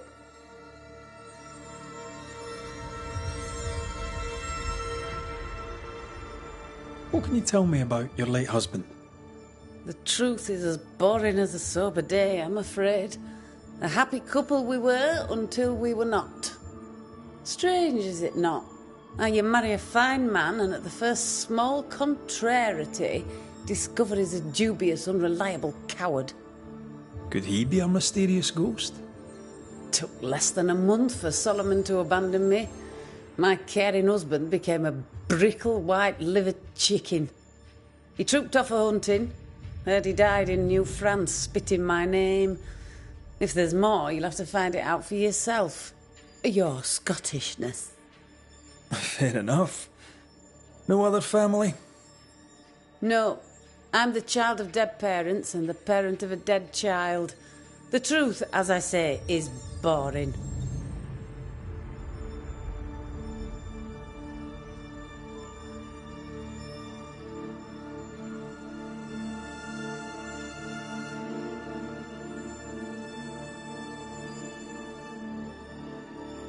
How long have you been running the store in the Harrows? Years, decades, centuries. When I arrived, the farmers had no store. Folks were glad to have me. Even old Atskill was pleased. Of course, I was a respectable widow at the time. Respectable merchants are a boon to New Eden, don't you know? What happened to the respectable bit? My husband and daughter push up daisies in the New World muck, Your Majesty. Respectability is a great steaming pile of horse shite.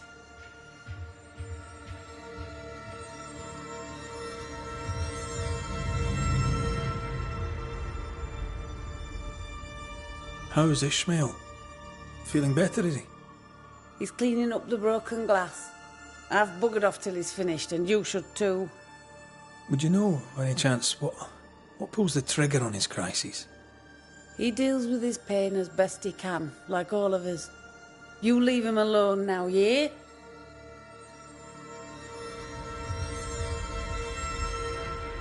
I'm sorry, I must insist. You, Your Majesty, are tugging at my berries now, and it vexes me. I'm here to protect you from a ghost, Mistress Walcott. Ishmael's condition may be important. Ishmael Lord just needs a drink. He has a past, and because of it, when he gets the anxieties, he collapses. It's how he is, and he won't take his medics. Well, that's all right, because I can easily drink enough for two. Your troublesome ghost meddles with more than your booze. It also hid your will. I knew things were vanishing. It wasn't just the liquor. Whose ghost do you think might hide your liquor and your will? Sounds like my long-dead husband's particular brand of mischief. Ghosts may linger long in the invisible before returning. If you've liquor stocked elsewhere, I'd like to check it. I would too, sir. But I abandoned my warehouse some time ago and have since lost the keys. Ishmael may have spares. His room is upstairs, right over our heads. A trusted friend, is he? Despite his efforts to keep me alive, I consider him my one and only friend.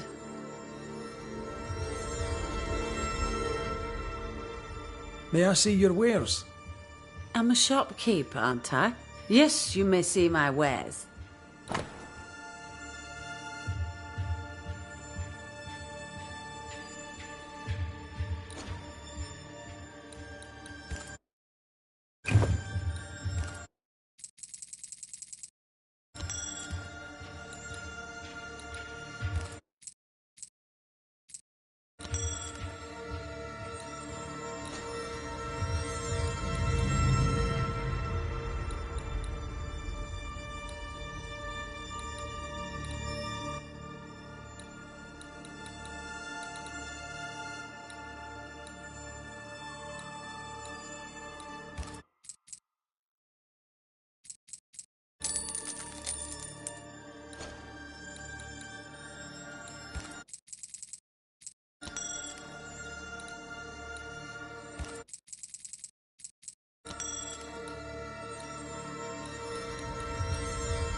Thank you for your time. I'll take no more of it for now. No matter. I've all the time in the world.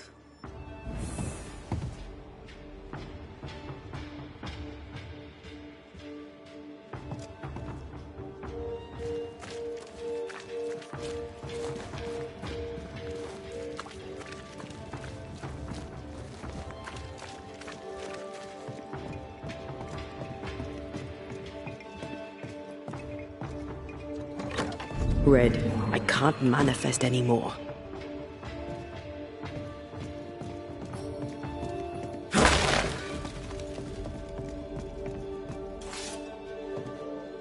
This Bible really annoyed him.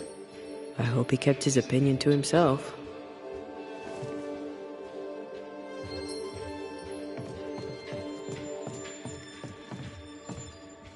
Wet sand. Did Ishmael go to the sea recently? There's a beach by Phoebe Walcott's warehouse. Was Ishmael running his own business behind his drunk boss's back?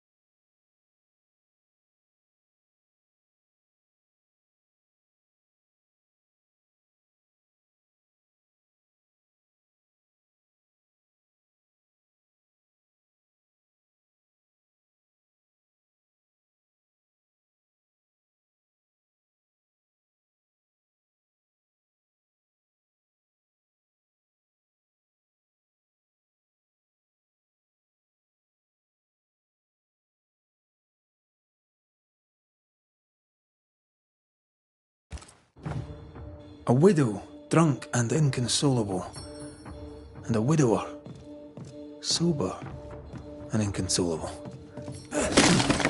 Also, a shy, bottle-breaking ghost. That's not a lot to go on.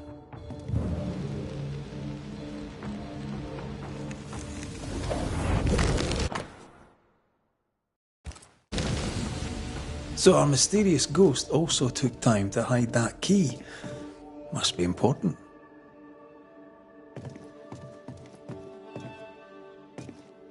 Ishmael took a risk keeping this, especially around here.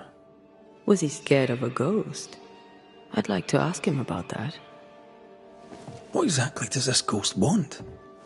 There's no clear pattern. Banisher rule number 1, a ghost always lingers for a reason. Let's have a chat with Ishmael Law.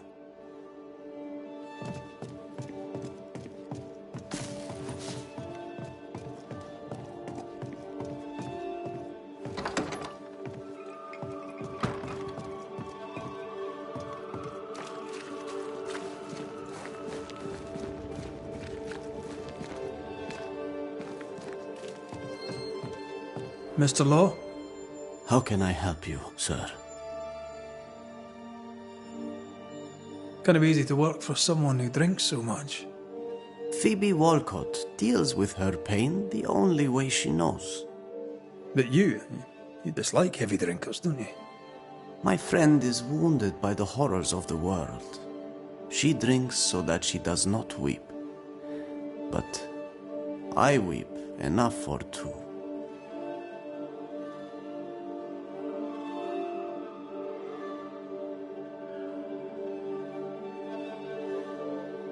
You had a fit of worry. Not the first, I gather. What scared you? You embarrass me, sir. No need to be embarrassed, Mr. Law. But I do need the information if I'm to end this haunting. My fits, sir, being the work of no ghost, shall not be your business neither. He suffers in silence, just like his friend.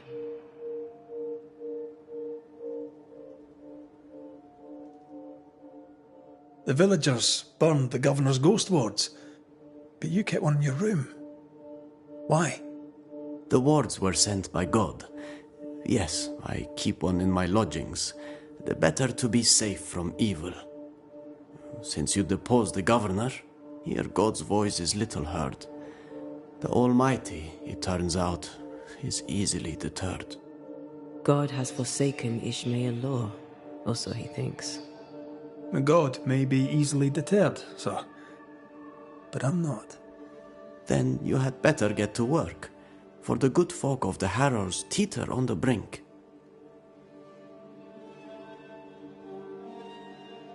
What can you tell me about Covenant Beach? Not much, sir. There's a locked warehouse there. The ghost that haunts this store hid the key. That was Mistress Walcott's storehouse, the center of her business. It's derelict now. But you've been there of late, haven't you? I found sand from the beach in your lodgings. Why did you go to the warehouse? And why would the ghost hide the key to it? I don't know what you are scraping for, mister, but you'll not find it on my boots.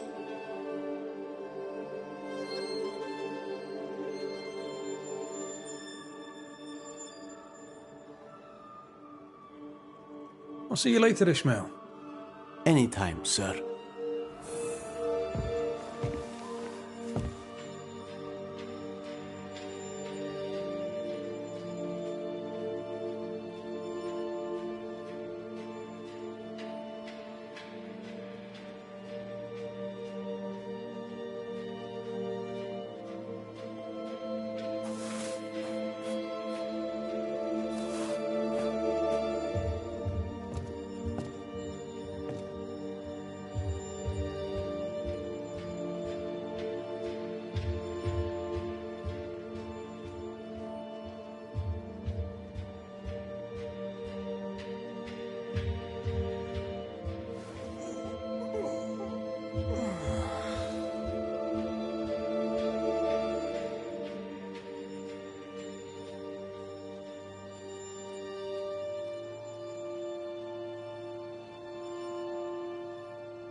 The incarnate is hidden away here. Stains bar the path.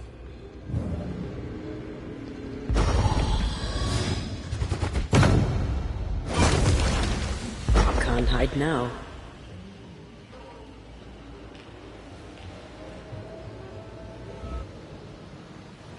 I take the heart, you take the roots.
Quick and precise. Well done.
Shite.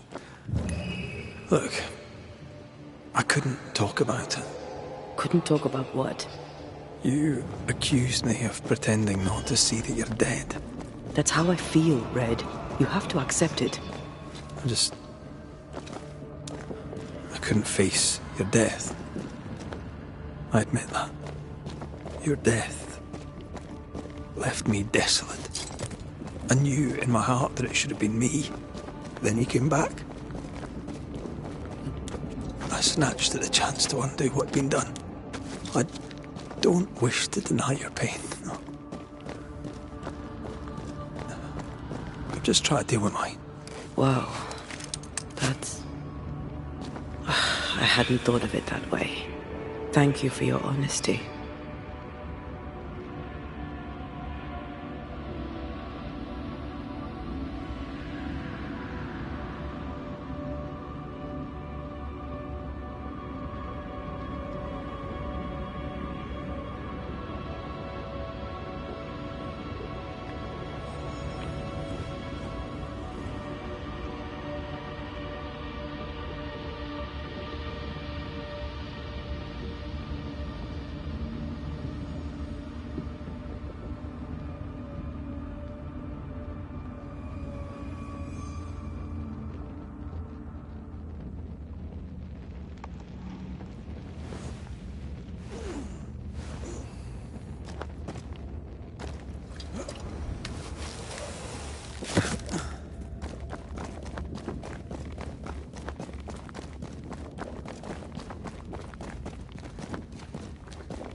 Did we miss a few?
Our book isn't here. Our book might be up there. I might need some help. I might be able to give it. We need to look for somewhere to cross.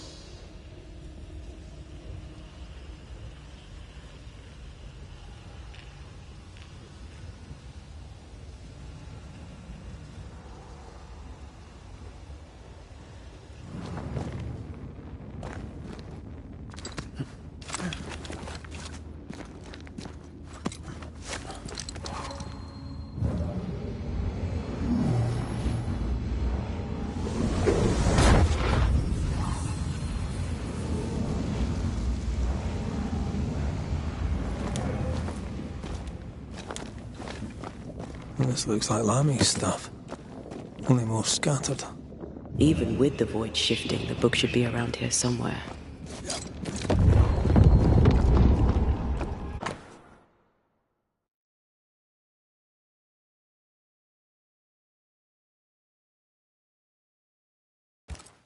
Got it.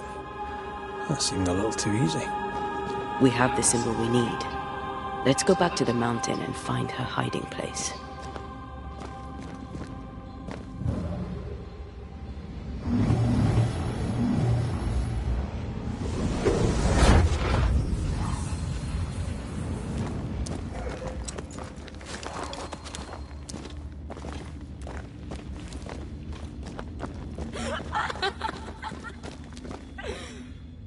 Did you hear that?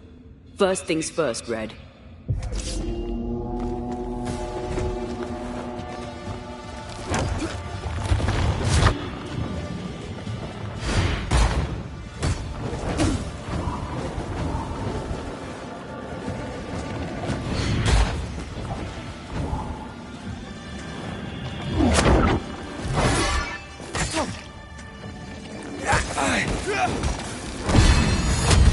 Did we miss a few?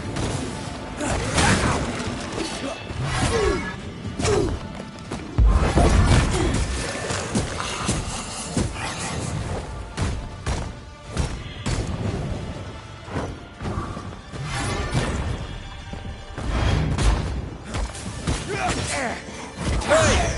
Get back here now!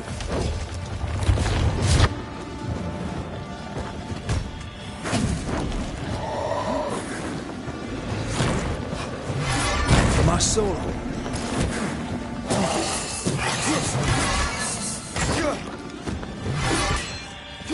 Pulling a fly one.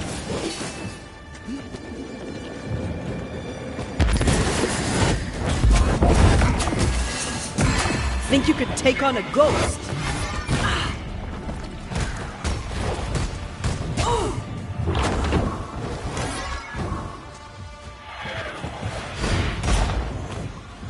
There's more of them.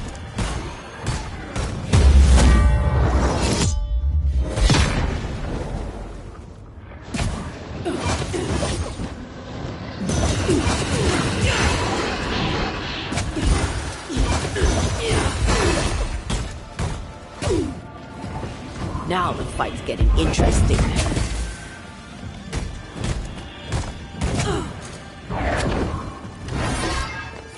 Hey! Get back here now!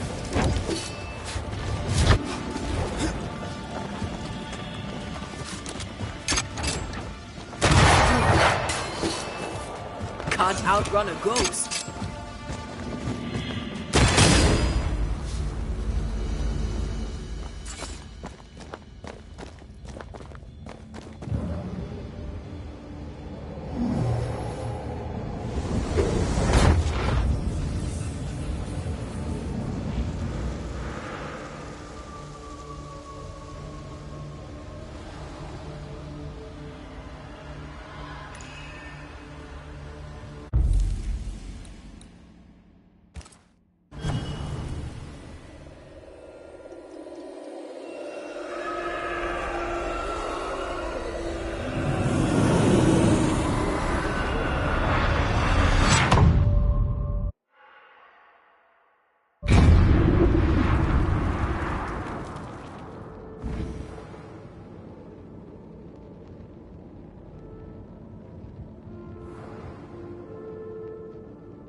Must I do everything?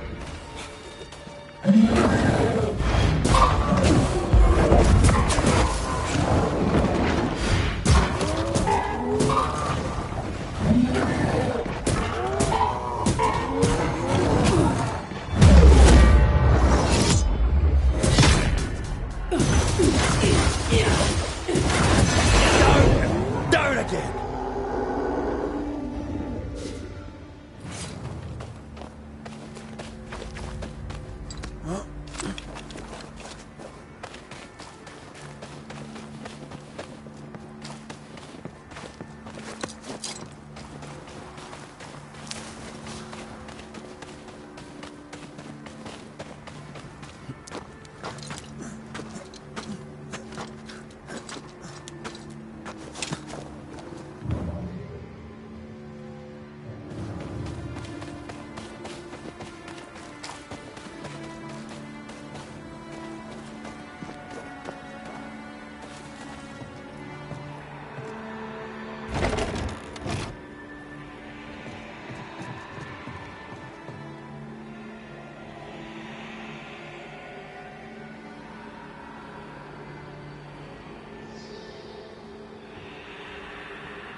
Who's next?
This is it. Seeker is behind this wall.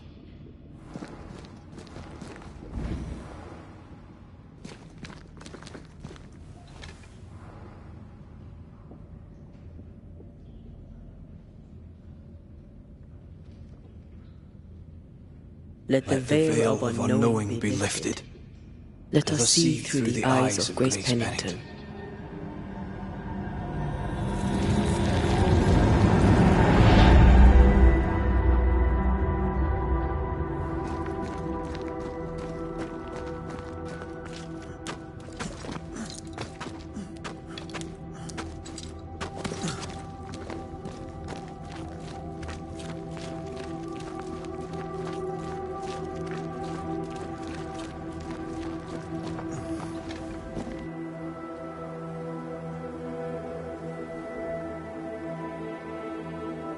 Ceridian? You're surprisingly slow, even for a Banisher. You're late. Or early. At last we find you. Missed me that much, did you? You could have hurried. You always think you have more time, and suddenly you don't. It wasn't in vain. We have come far and learned much. I hope so. But don't think you have it all figured out. You're still Banishers, after all. We are indeed, Grace. So, you know.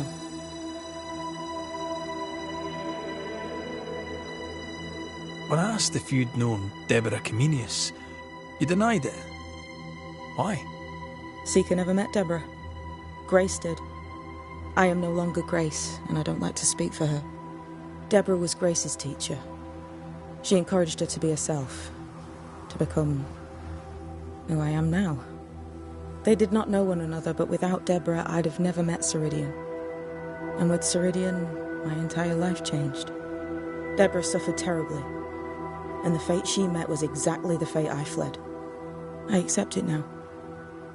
I accept it all. Ceridian has left a hollow, and I am called to fill it. I accept. I am ready for my role in this world. Are you ready for yours?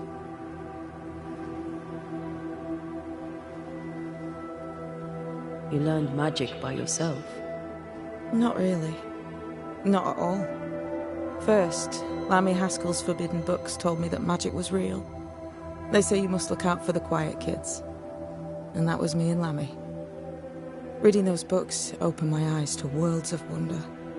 But I did not learn witchcraft until Ceridian found me. Lammy showed me the view from the prison window, but my mistress walked me right out the door.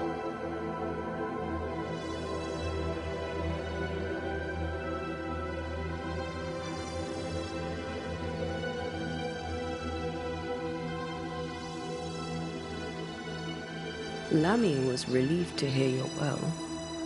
He talked about paying you a visit. When I was exiled, he was the only one who'd help. Sweet boy. But now is not the time for visitors. Later, perhaps. Later, when you have lifted the curse. The boy will be disappointed. He has a thing for witchery.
We looked for you everywhere. Why did you leave the Maya marshes? I needed time, silence, my own space. Hidden away behind Lammy Haskell's dissimulation spell. Oh, you know about that. It held a full 7 years. Isn't that impressive? This is the place where I embraced solitude. This is where I made it a strength.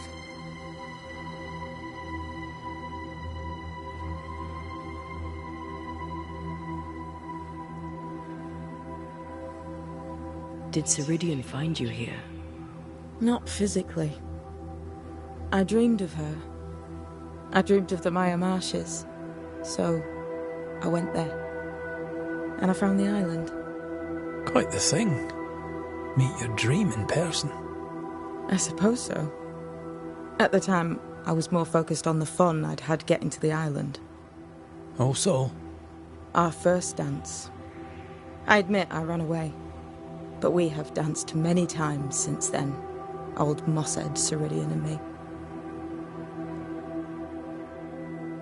The time has come for us to go back to New Eden and face the nightmare. Yes. Balance must be restored. You must face your fate and end the curse. Ceridian said the only way back was through the void. But the pond seemed broken. We need your help. Of course you do. We're listening. Remember Ceridian's words. If you are to defeat the nightmare, your hearts must be open to each other. No barriers. Your bond must be strong. We've never been stronger. This void breach is not like the others. This one leaks. This one sits at the rotten core of the entire region. You must leave whatever still burns in your hearts at the threshold. If you don't, the void will kill you. Do you know where in New Eden town the void shall lead us? The trick is to focus on your happiest memories and let them take you there. At least that's how it's always worked for me. We'll try. And when at last you succeed, I too shall return to New Eden town. I shall see you there.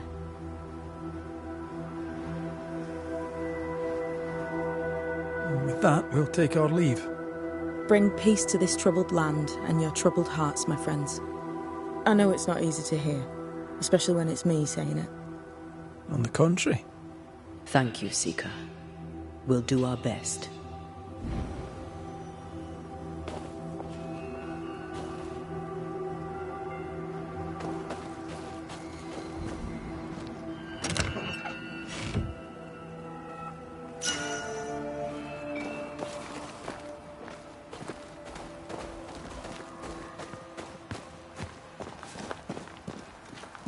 I like your new place a lot better than the old one.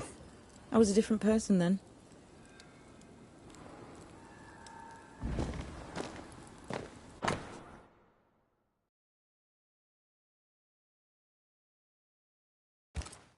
This will be useful.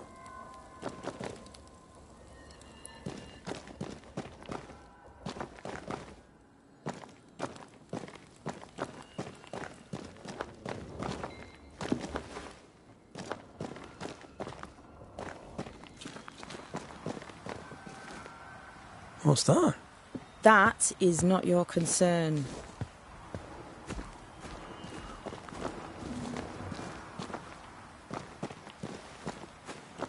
They've seen better days. As have we all.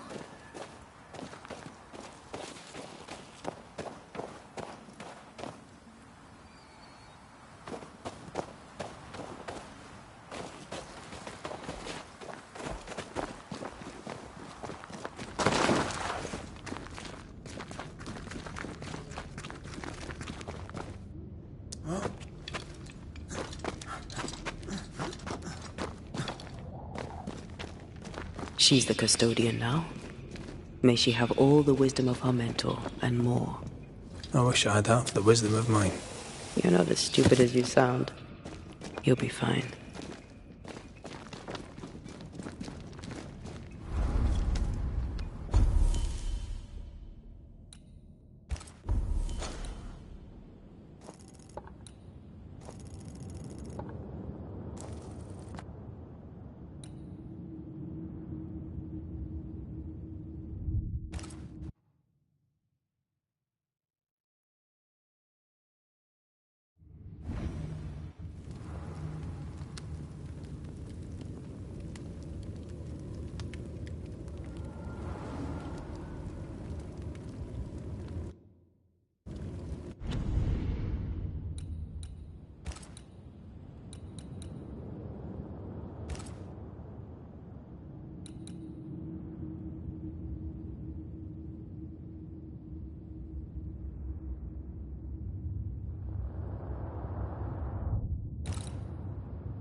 I'm ready when you are.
The roots from a tree that has seen 5,000 moons.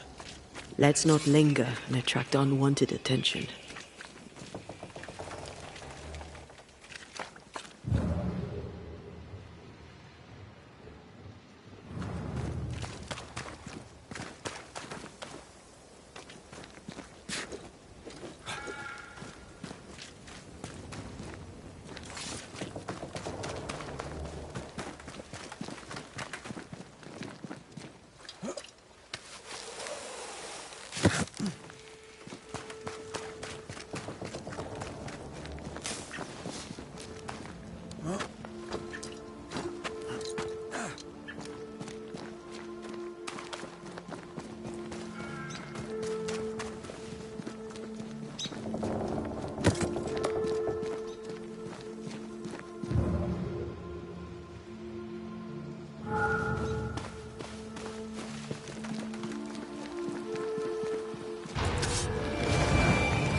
Mess with us.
They never learn, do they?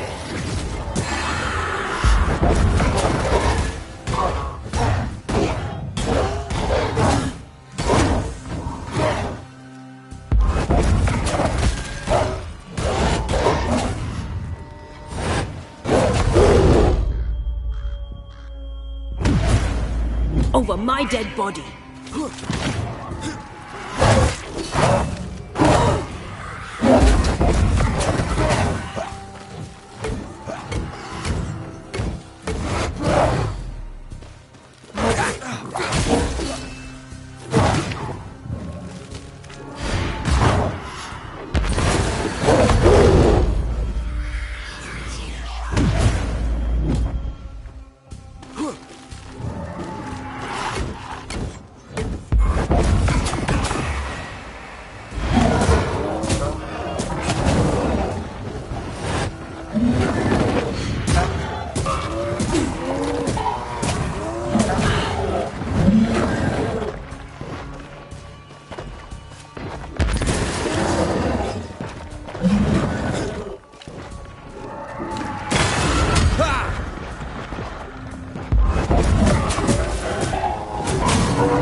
Fear the Banishers.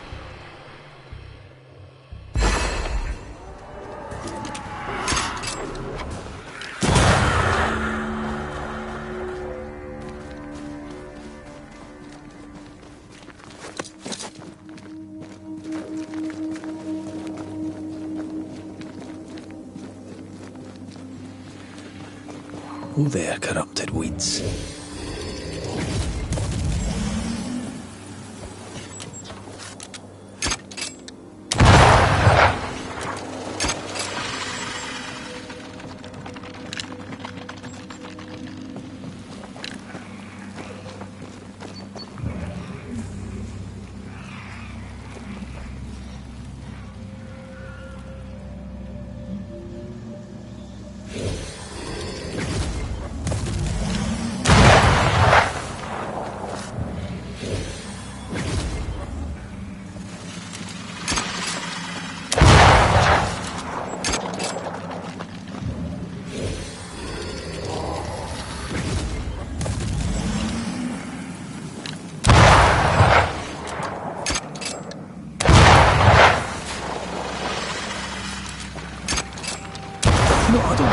moon garden. Trust me, you don't want to garden.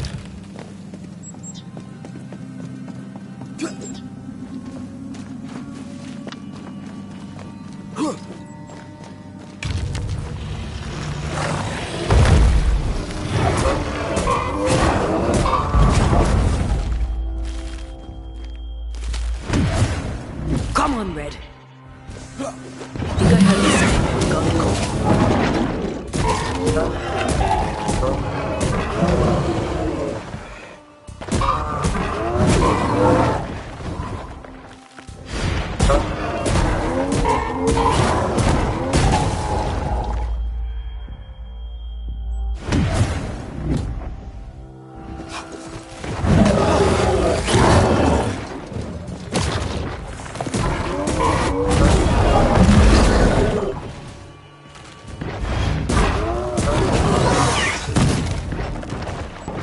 Time for me to shine.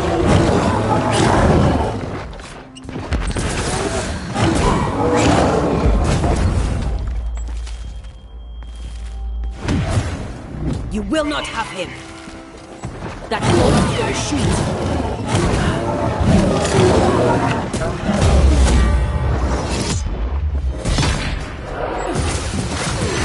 Fear the Banishers.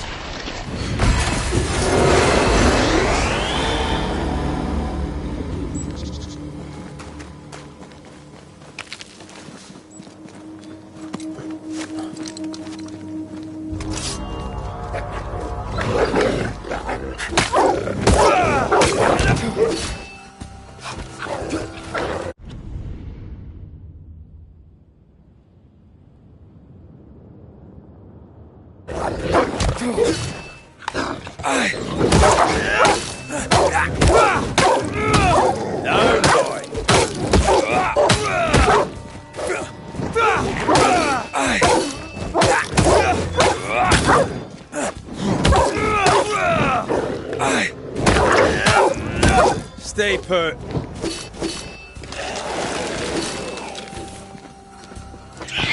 Watch out. Spectre position.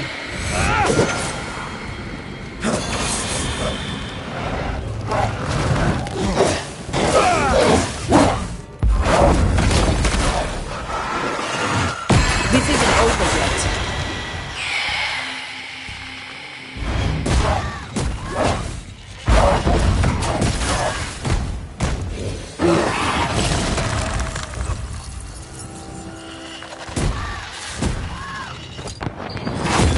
Bastard!